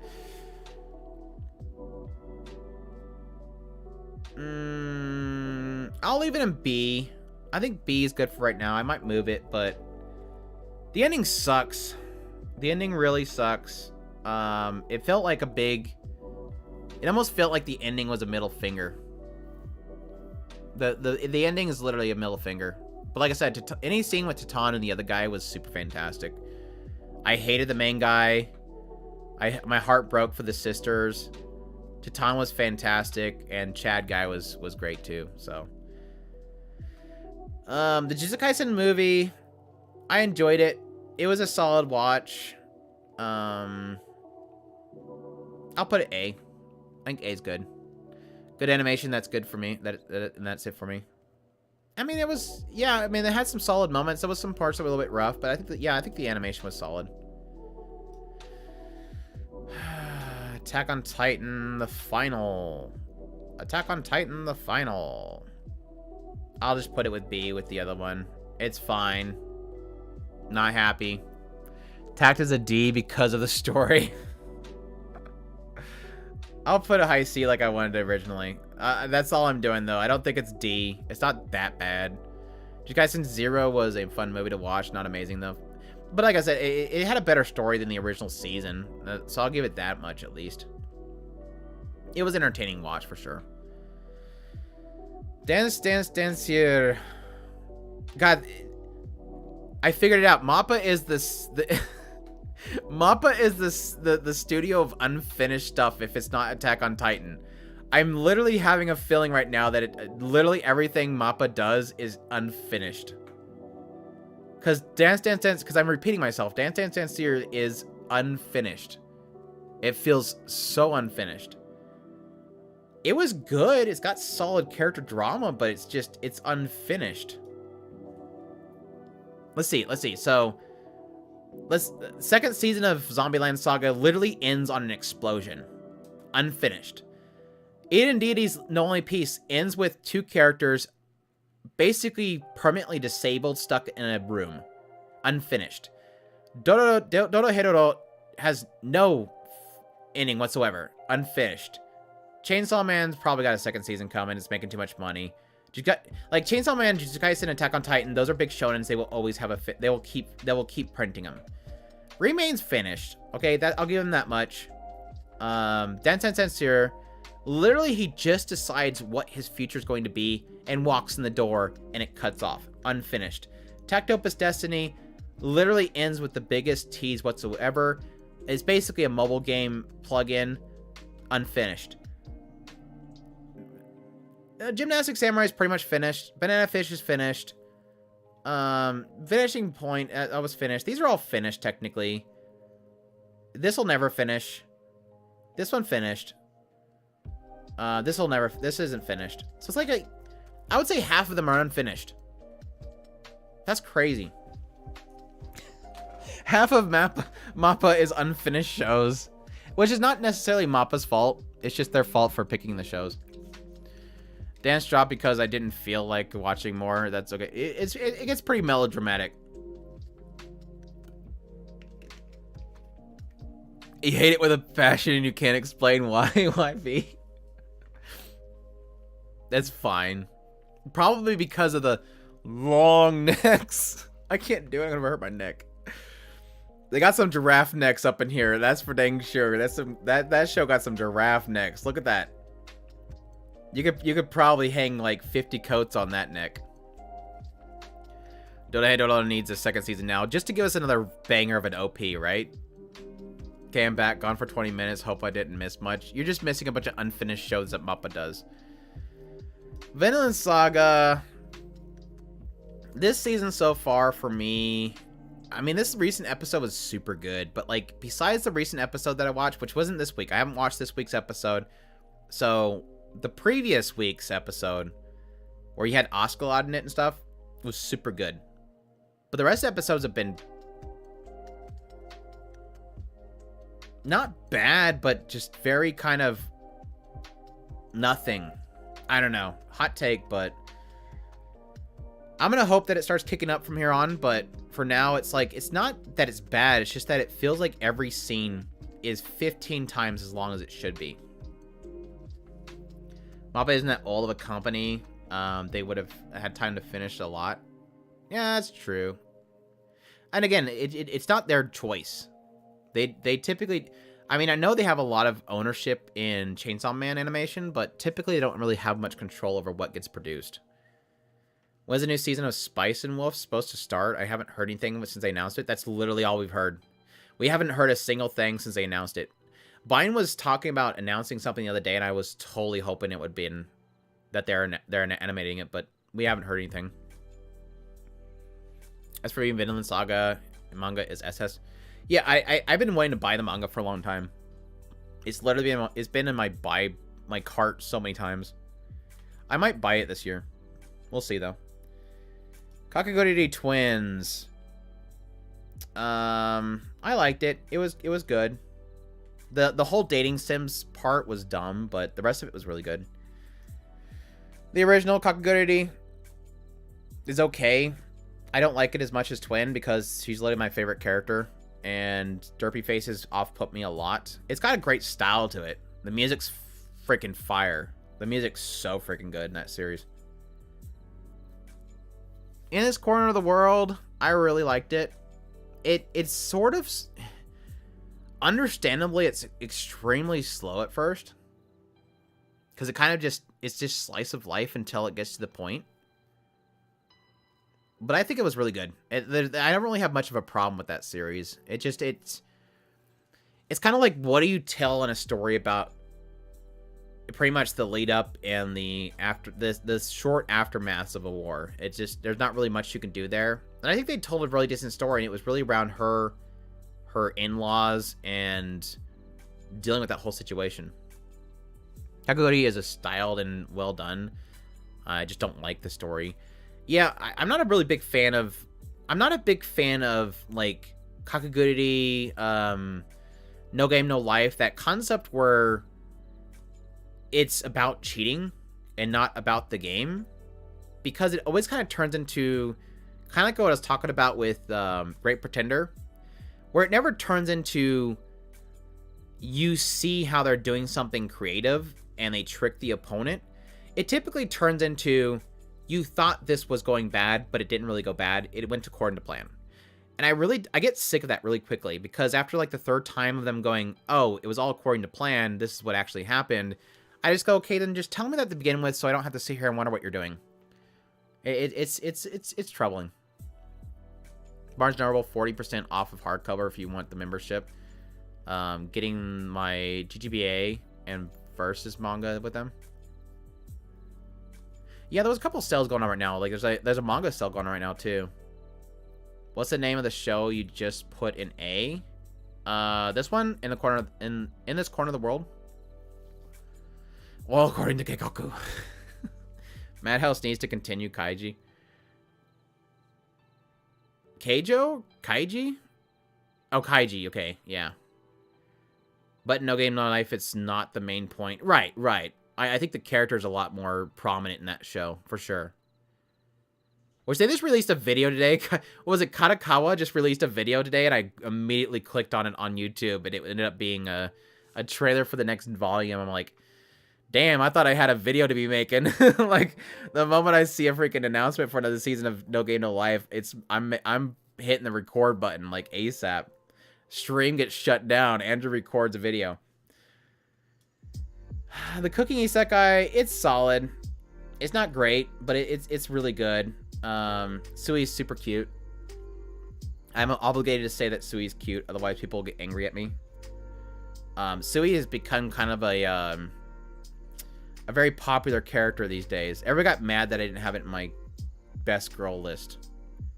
Cooking Another World just got better last episode just because the introduction of one of the goddess. Yeah, I heard. I think one of the things that's sort of surprising with this one, I still don't like the cooking stuff. Like, I literally skip most of it. I get so sick of seeing it over and over again. But I do really like the main character. Like, he's a really likable dude. He doesn't have, like, any sort of, like... It doesn't seem like he has much connection with his previous life. He doesn't really talk about it much. He's just kind of like, all right, here we are. And he makes really intelligent... He makes intelligent decisions. Like, he's not an idiot. He doesn't make your standard protagonist decisions that are dumb or about getting harem members without thinking about it. He's a logic thinker, and I do like that. So, he's a likable dude. And Sui's cute. I just like Sui's voice. Like, Sui's voice is super cute. Like, I need to look in who does Sui's voice. I've been meaning to actually look that up. Campfire cooking.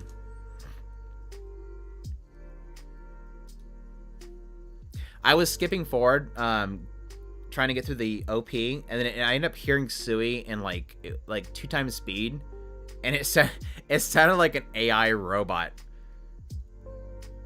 Hina Kino. All right, blinding warning for you guys. Make sure to turn down your brightness. I'm going to Mal, and it's going to blind you.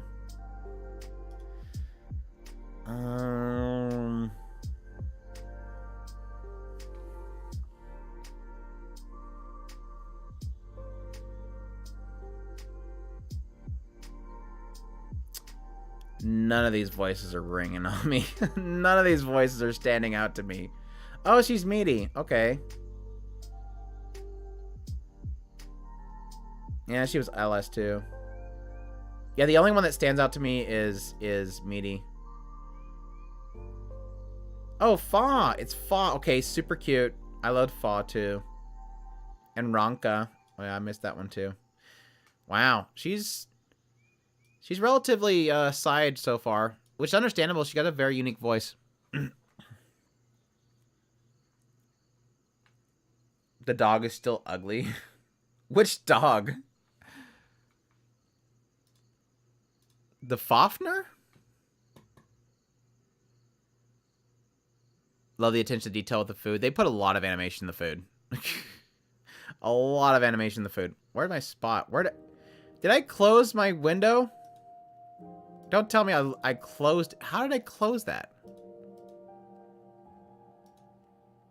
There's no way. Damn it. Tell me I didn't close that. Can I reopen it?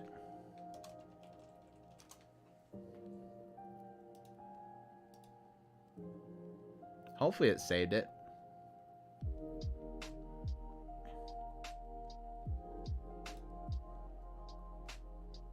Yay, it saved it. Sometimes it doesn't save it, sometimes it does. It's so weird. Okay. Control 15. I guess I could have done that, right? Fero, no, he's adorable. I think, yeah, I think if you're talking about the Fenrir, he's fine. He's got a goofy nature to him, and he's Eins on gold. Like, how can you not like him? Okay, so this one's an interesting one. I really, really like Rage of Bahamut. Like, the original Rage of Bahamut is super, super fun. Like, it's just a fun action show. It's got chemistry. It's got character. It's very fantasy buddy cop. Like, it's just these two guys that hate each other that are just kind of taking care of the situation. It was just super fun from the beginning to the end. It was based on a mobile game, card game. I had no expectations going into it. It was just super fun. Now, the second season, it's Garbo. I hate the second season so much, and it sucks because I love the first season so much that I had this high going into the second season, and the second season was just blah. Like, it's super blah. And they even tried to rope in the original cast in there as well, and it was just, they weren't fun anymore. Like, the goofy redheaded fro guy just turns into like this hardened prisoner that just doesn't care anymore, and now he's grandpa. It just sucks. And it was on Amazon Prime, which didn't help at all. I think it was on Amazon Prime. Or was the first one on Amazon Prime? I think it was the second one was on Amazon Prime. I don't know. Super sad, though. And I want to say that... Let me look this up real quick. I'm pretty sure...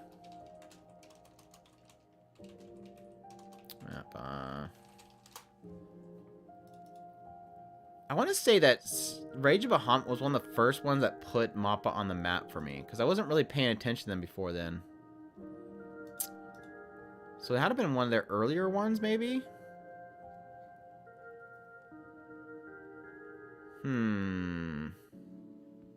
Yeah, because I didn't watch Kids in the Slope. I didn't watch TQ. I did watch Terran Resonance, so technically Terran Resonance was the first MAPPA show I ever watched. I did try watching Garo, and that wasn't good.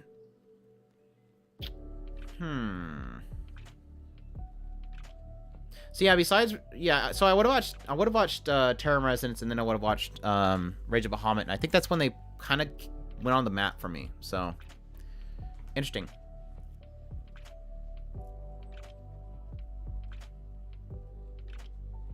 Do you think they're gonna make another Castlevania, or is it over? Probably spelled the name wrong, but I'm sure you know what I'm talking about. I loved all they got us in the cooking show. I'm sure. I don't know really where Netflix is going right now, because it really does seem like they are kind of shifting things around in their company. But I think the original Castlevania was really successful for them, so I don't see why they wouldn't do more. I think they're just kind of constantly trying to throw things at the wall. So whatever kind of sticks the most, they're going to keep pushing. The third Bahamut in the girls' school was like, yeah, Rage of Bahamut, or not really Rage of Bahamut. It was Minaria Friends was super good. Really liked it. So yeah. I didn't focus on anime studios till I watched the anime seasonally back in winter 2020. Yeah, at some point it starts kind of clicking for you, like especially when you watch things like Trigger and you start going, oh, this kind of looks similar, and you start looking into it. It's kind of interesting. It's just like seiyus. At first you don't really care, and then at some point it starts to click for you for seiyus. So I just realized I have like this weird little like line here, like it's like part of my screen is picking up the bar and not. And it's driving me crazy, so I'm sorry. I gotta fix it.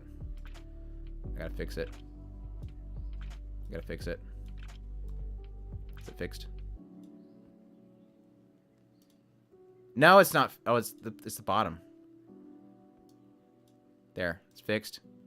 It's fixed. What is this?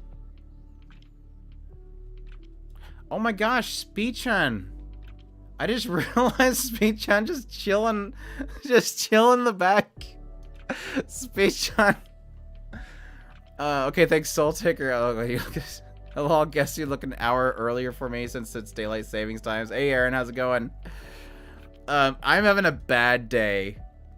I just spent like a whole bunch of time talking about Intermakun when I wasn't supposed to be. I've been yelled at all day for my video that I made on Magirev. And now I'm messing with my stream on live. Terran Resonance, make more people mad. I love Terran Resonance. I have the complete edition thingamajiggy of it. I love it. It's a great story. I'm like middle ground when it comes to the ending. I know the ending made a lot of people mad. I'm kind of like, it makes sense to me. It doesn't bother me too much. But it's just really good. Like, I love the aesthetic. I love the directing. I love the visual shots. Everything they did with the actual show visually was phenomenal. And still, to this day, the Ferris wheel scene is one of the greatest moments in anime history I have ever watched. It goes right up there with supernatural battles became commonplace when the friend flips out on him in the kitchen. It's up there. Like, it's one of my favorite moments in anime ever. It's super emotional. It's Yoko Kanno, right? No. Is it Yoko Kanno? Really fantastic music. The voice acting was phenomenal. Like super got me emotional. It's a great show. And the music was perfect, but that's it. Can't remember much. Yeah.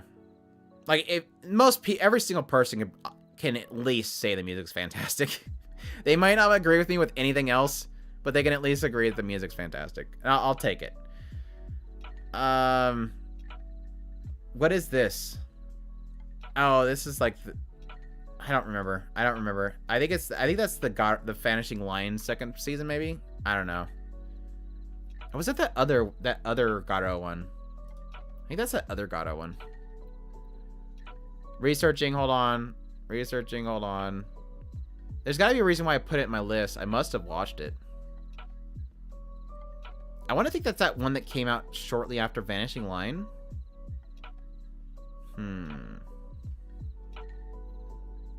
I don't even see it. I don't even see it in MAPPA's page. What is this show? It's gotta be Garo because it's the Garo mask. I don't know. I'm just not gonna touch it. If you don't remember, it goes in the garbage. That's typically how it happens. Okay, Ushio and Tora is S tier. It's amazing. I freaking love Ushio and Tora. It was a fantastic readaptation of it. The style was amazingly done. It captures the old aesthetic. The character designs, the action scenes were really solid.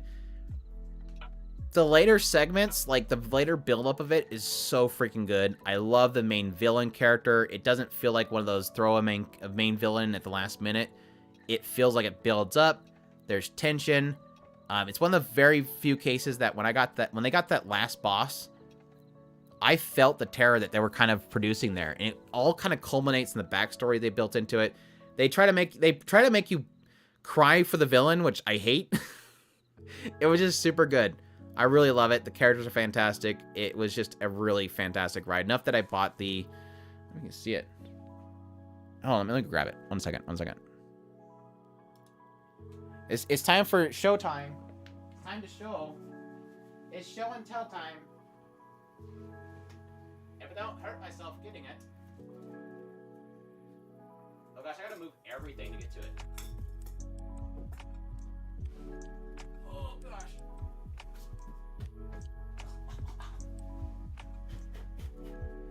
This thing was like super expensive when it first came out too. Oh gosh, here we go. Let me turn this back on first. Hope my full cam's good. Yeah, I bought this big, a huge thing. It's so freaking cool. This thing was like super expensive when it first came out. I did not buy it when it first came out because it was way too expensive. Understandably expensive because it's like, what was it, 50 episodes? I think it was like 50 episodes. But yeah, I had to get like 3 of these because when I first got them, it was all messed up, and then I got the second one. I guess it's really cool. The 2 best girls, they're super fantastic. I love the girls in the show. Oh, here's the other side. I forgot about the other side. It's really, really cool art. I don't even remember what's in here. Oh, I think they give you the spear. That's right. Oh my gosh. Oh my gosh. Oh, did I click on something? Stupid mouse move. Oh, guys, art is so good.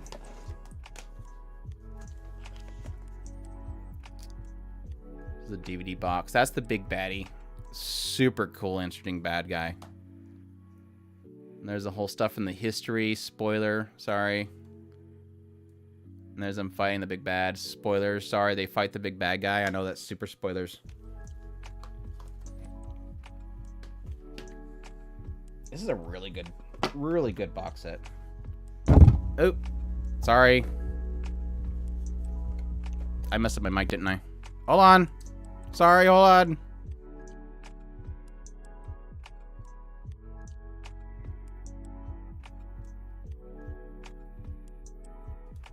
Sorry about that. Hopefully that wasn't super loud. I try to mute it as fast as possible. What else is in here? Oh, art card. The same thing we just seen, but now an art card. And this was the big cool thing that was in it, which is the stupidest thing ever. They give me the stupid spear. It's so stupid. I mean, it's kind of cool that you get the spear that he originally pulled, but it's just like a colored piece of metal. It's kind of dumb. I don't know. It's kind of like the Gate release. The Gate premium edition comes. Where did the Gate release came with like a Rory side thing. I don't know. Who would have guessed that it's a bad guy and the good guys go to fight it? Massive. This is stupid too. It's just like a long printout, and it's just poorly rolled up. They got squished and pinned and pinched and everything. I don't know. I usually typically like whenever they give art cards. Art cards are what my art cards and art books are what I'm usually after. What a useless toy that must be worth a fortune. I don't know. One of these days it might be worth something. I doubt it. Need some good art cards though. See all these fantastic characters. All these characters are so freaking fantastic. And the art style is like so good. Yeah, that's kind of a spoiler. But I guess you need context to why that's a spoiler. So I guess it works out. I need to do this before it refocuses on me. I'll have to hold it out. Switch. Switch. Switch. There's the original key art. The second core key art. or the second season key art. That guy's a dork. And the baddie. Super good. I love it. I love this art. It's so freaking good. They did a really good job of capturing that old style. Because it was originally adapted in, I think, 90s. Am I still doing a room tour soon? I don't know. What's the sub count at? What's the sub count at? Patches, what's the sub count? Go look at the sub count, Patches. Tell me what the sub count is. While I try to figure out how to get this stupid thing in here. I always hate putting the art cards back in. 9.14. That is not a 10, is it? Dang. Patches. Ain't happening yet. No, I don't know if you missed that. Yes, I did say that when I got 10K, I will drop everything and do a room tour. Getting there, yeah. It'd probably take another 4 months at least. Getting a steady sub rate. It went, the sub up rates went a little bit down in January and stuff, but it's usually expected. This is a beefy book. This is a freaking beefy hardbound book. No wonder this freaking premium edition originally went for like $200. I didn't buy it 200. I got it on like 110. Like a lot of art in there. Didn't I get over it before? No. When you get to 10K and subs, I don't have to. I'm like, guys, dang it, I hit 10K subs, and then I go to do the video. Did I hit my mic again? This mic's dangerous. I'm gonna hit the sub count, and then I'm gonna like, all right, gotta make the video, and then somebody unsubs, and I go, never mind. Sorry, somebody unsubbed. It's a beefy freaking box. Hold on. Don't drop anything. Don't hit the mic. I usually wait to do this after I get off stream, but since I hate having to do it after stream, I'm gonna make you all suffer and have to watch me do it now.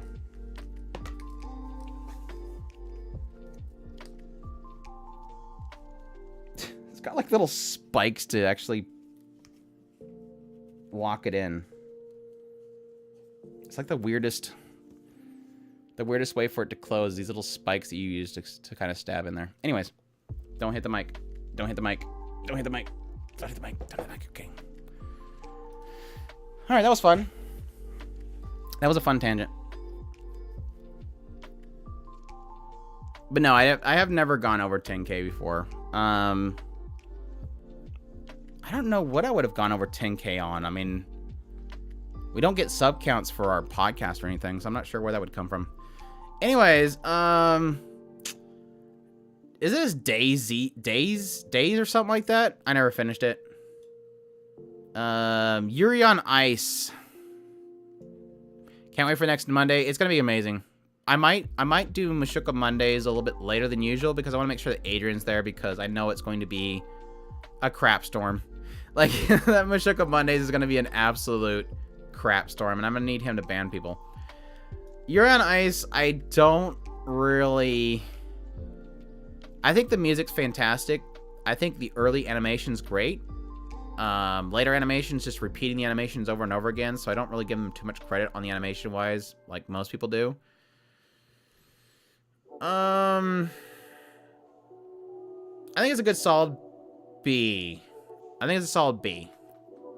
I don't know, it's kind of one of those ones where I don't fear myself saying that it's not that great, because I think most of the big fans of it were never anime fans to begin with. I think when the show aired, if you criticize this show, you were pretty much burned at the stake. But I think everybody that is like normal anime fans were like, yeah, it was alright. Everyone I knew loves Yuri on Ice. It was okay, but everyone was so annoying. It got way too much attention.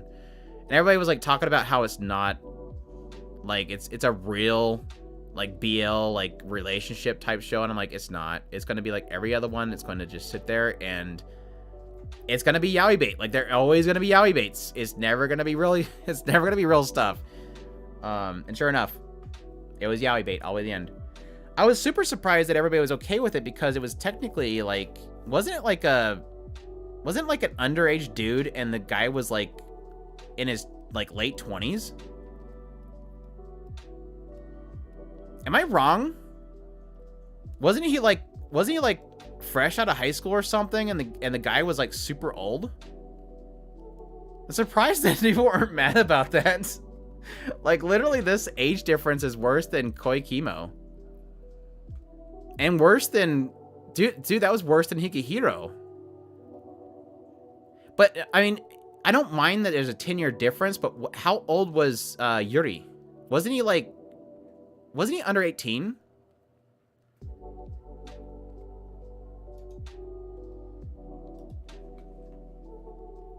The fuck is this tier list? Cooking in Another World is better than Attack on... Well, I'm specifically talking about the latest seasons, which is where it kind of fell off for me, Doodle. But, yeah, we did the earlier seasons earlier on Wits 1, which I gave an S tier. So I give the original seasons a S tier. It's just whenever MAPPA picked it up, that's where the story kind of goes downhill for me. For me, it goes downhill. It's not gonna be for everybody. What do you like it? You think it better now, or what? Sounds like crappy SAO. No real anime fan could ever claim it was good. Yeah, I mean, I just think it kind of grabbed a bigger audience. Honestly, that's really what it is. That's why it won the anime awards. Is because you had people going out and telling non-anime fans, this show is important. Come vote for it. It technically picked up a broader audience because it was picked up by the actual ice skaters and they really loved it. So a lot of people gave it a lot of attention that was not in the normal anime sphere, which is perfectly fine. I'm perfectly fine with it capturing the broader audience. It's not a big deal. It's just I don't agree with people that say that it was doing things that it wasn't doing. Like, everybody was saying that the animation all the way through was amazing. It was repeated. It was good animation. Don't get me wrong, but it was a lot of repeated animation. Every time they went out there to do the same performance, it was the same animation. So, I like where the story has been going personally, but I can see why people don't care a lot if the mystery goes away. Yeah. I mean, that's like I was saying earlier. My biggest problem with Attack on Titan is I'm perfectly fine with the idea. If you like it for the conflict, yes, Attack on Titan continues to get bigger and bigger and bigger. If you like it for the characters, me personally, I think it drops off. I don't like the characters anymore. I think it just depends on what you're really into Attack on Titan for. And for me, it was a lot of the inner character personal struggles. And at some point, I just stopped caring. I'm getting back into talking about Attack on Titan. I told myself I was done talking about Attack on Titan, and we're getting right back into it. I blame Doodle Game. It's not. I'm not dogging on you, Doodle Game. Maybe that explained Naruto's success. It picked up at the hidden ninja in society. And see, for me, a lot of the Ninja War stuff was where I kind of fell off. I did go to check out the manga, and at some point, it just, I guess in some cases, it just kind of just, for me, I get bored after a while, really getting certain, when things get bigger and bigger, at some point, it draws so much away from, I'm getting back into Attack on Titan, but Naruto's the same way. It gets bigger and bigger, and to the point where it stops focusing on the characters, and it loses them in the overall story. When they ended the whatever final part, I was WTF and not really that many CHS to animate. Oh, characters to animate. I love Attack on Titan for the politics, and that's when it came good. Oh yeah, I like the earlier politics. I just think when they started broadening it, it was more difficult. Yeah, well, no, it's just, it all comes down to Andrew hates long-running shows. Oh, chapters. Okay, I thought you were talking about characters. Yeah, I kind of was happy they didn't end up doing a movie. I think they did good and kind of separating the way they did. I just hate the whole final season part 1, 2, 3 crap.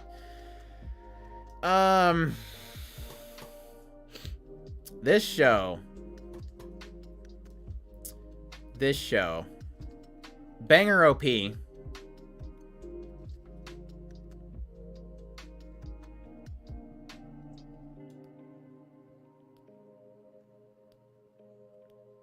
I wanted to like it. I really wanted to like it. It's okay. Obviously, I didn't like the CGI. That's a given. It's not good CGI. It's really bad CGI.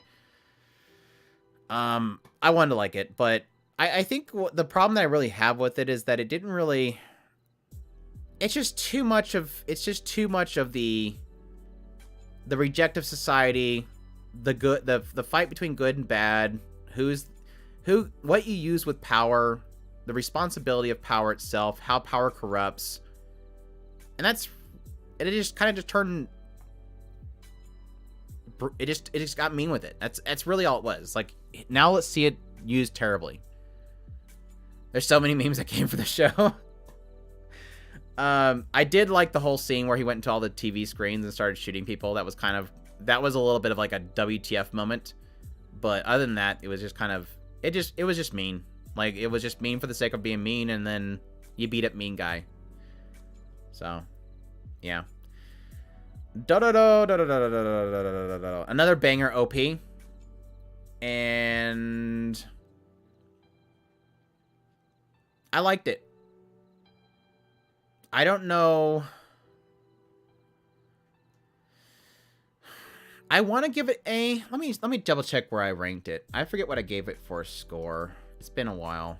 Dororo is another one that was like Ushio and Tora, which is like a really nice readaptation of an old series that has been adapted before. I gave Dororo... I gave it an 8. So I think 8 is good then. Yeah, the first OP was definitely a lot better. Give Me Fire, whatever that one was. That was really good. Is that the first one? I think this is the first one. But no, I really loved it. Great readaptation of the original series. I sort of got a little bit concerned towards the later parts with where the story goes. Yeah, it was Inuyashiki. I couldn't think of the name, so I just kept saying that show. I couldn't think of the name, to be honest. I'm going to be brutally honest. I couldn't remember the name of it, so I just kind of went with it. But no, Dororo was really good. It worried me towards the later parts, but they really did pick it. They picked it up at the end. You gave it a 10. I don't blame you at all. I'm not even going to criticize you, YP. 8's really good for me. I barely give anything 10s. 8's like super good for me. I use the full spectrum for the people that don't know. So like if I give a show a 5, that doesn't mean it's bad. I know that some people think that if it's anything below a 7, you hate it, but I use the full spectrum because I watch... What am I at right now? Like, am I at 2,000 now? I have too many shows, and I have to reference my shows too often that I can't not use the full spectrum and be able to fully understand what show is better than another show. Okay, just don't load. Thank you. My stupid list's not gonna load for me. I can't even look on this page. I gotta look at my profile.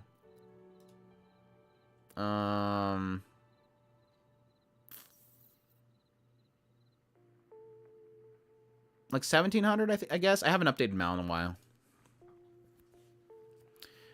Mean score is 6.82. So you're just like Mal. No, I'm joking.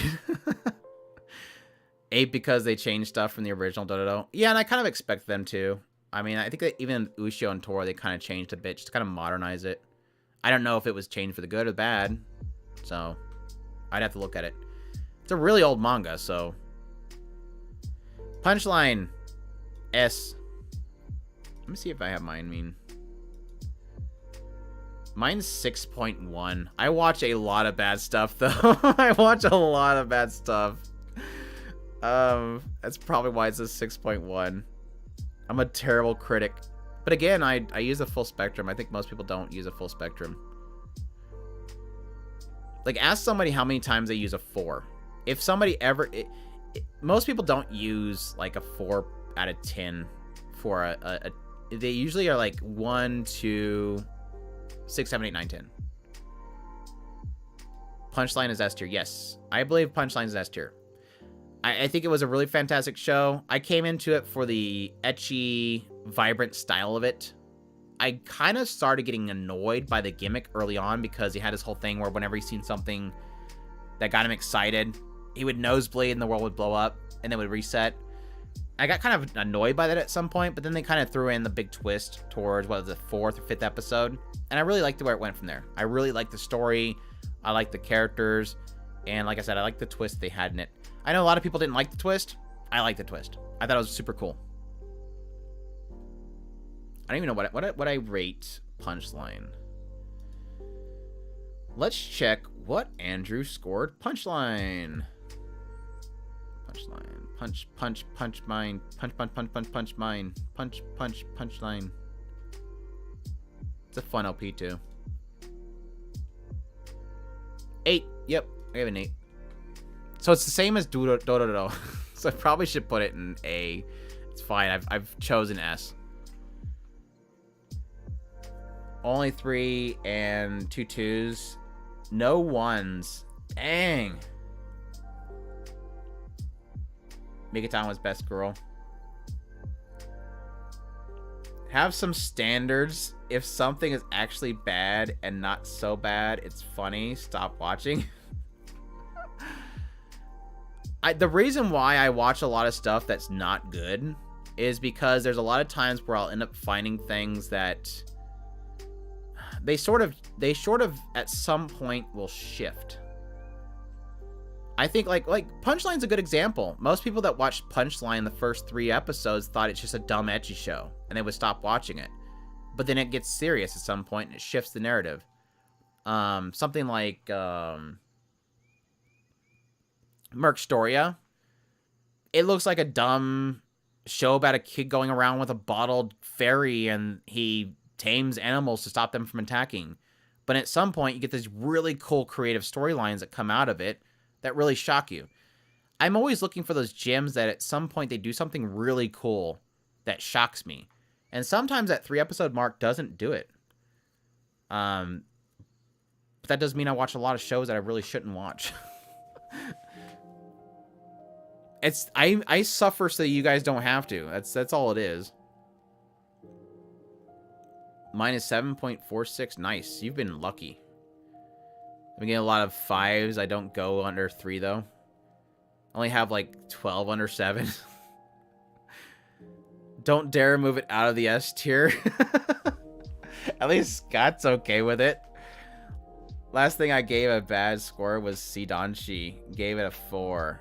Dang. Did I finish Sidanshi? I don't even remember if I finished Sidanshi.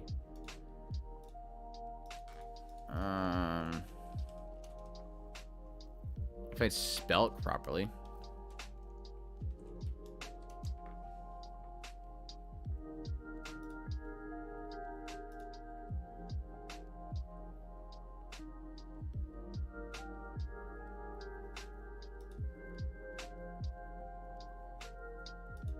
I can't find it. You're talking about Chirdanchi, right? I did finish it. I did finish Chirdanchi. I give it a 2. I forgot that I finished that show. I forgot that I finished that show. I'm pretty lenient. That's fine. When I watch your seasonal reviews, I also say, how did you finish that? Sometimes it turns into funny discussions. Sadly, it's like there's a lot of shows right now that Chris isn't going to be ending up finishing, so I can't laugh with him on some of them.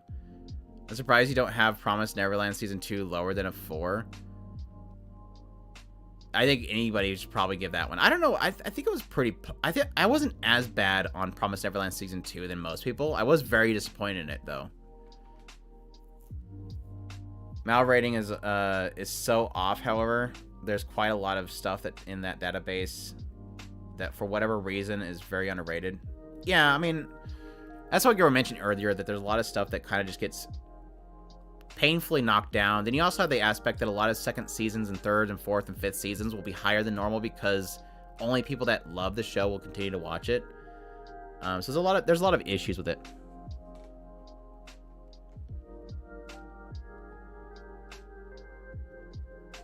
Oh my gosh.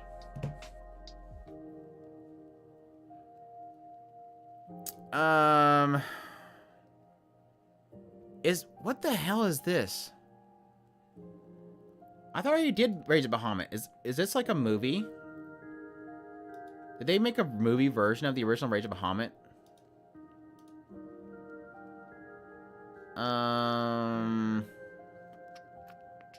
Why do I have another Rage of Bahamut in my list? I was at the Genesis. It was Rage of Bahamut Genesis, and there was the Virgin Souls, and then what was the other one?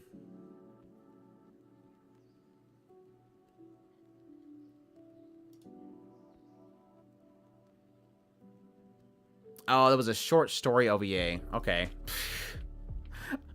I don't know. It's the first season, so the other one's the OVA, right? Is this 3 seasons? I don't remember there being 3 seasons.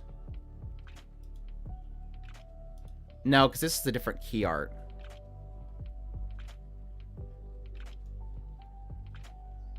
Why is the listing of these so off? Where's the first season in here?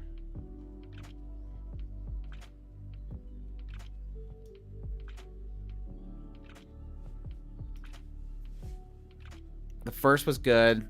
Second was bad. Dragon Girl plus action. No, I understand. The Dragon Girl, the Dragon and the Girl was Minaria Friends, and that wasn't done by MAPPA. That was done by Cygames. So it had to have been a first core and a second core, or a first core and a OVA. I do know that Virgin Soul sucks. I can definitely say that. So I'm just going to leave the other one and just call the other one the first season and be done with it. I'll be done with it. We'll just ignore that this is in the list. So that's it. That's a very across the board studio. That's for dang sure. That's a very across the board studio.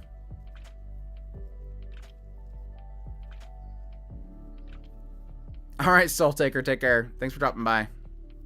I won't be on for much longer anyway, so I don't know. Should I do? This is gonna be way too long. I guess I can get started on it, but that's gonna be way too long. I have no anger and I must rage. That's a reference to the no mouth and I must scream. It's okay story. For some reason, I consider it a cornerstone of the cyber horror genre. What show are we talking about?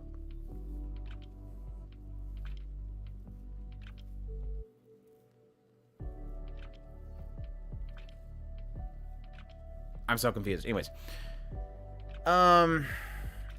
I might call it early. Because, yeah, this one would probably take a long time to go through. I might save this for next week. I will be doing... Let me check my schedule here. I'm thinking probably... It's probably be until next month before I actually do a tier list for winter. I was planning on doing it today, but I'm like, nah, I'll just wait until the season's over. But, yeah, we'll leave it at that. I'll call it there. Tomorrow is Onimai Day. Super excited to see Onimai again. Next Mishika Monday, we'll be covering the White Mask Part 1 and 2. Super excited to hear people's opinions on my crazy theories that comes out of that. I will be very carefully watching comment sections because it's going to be a crap storm. But, yeah, we'll leave it at that. I have a 2-year Eternity review coming up here soon, too, because that finished this week. And I think that's it. So, appreciate you guys dropping by. Sorry I put the quotes around the wrong part. I have no mouth and I must scream, okay? I still don't know what you're talking about. It's okay, but I still don't know what you're talking about, Shadow. I must be missing a reference, but... Yeah, anyways, thank you guys for dropping by. Hope you guys enjoyed the stream, and I will see you guys again for another live stream next week, Wednesday. So, y'all have a good one.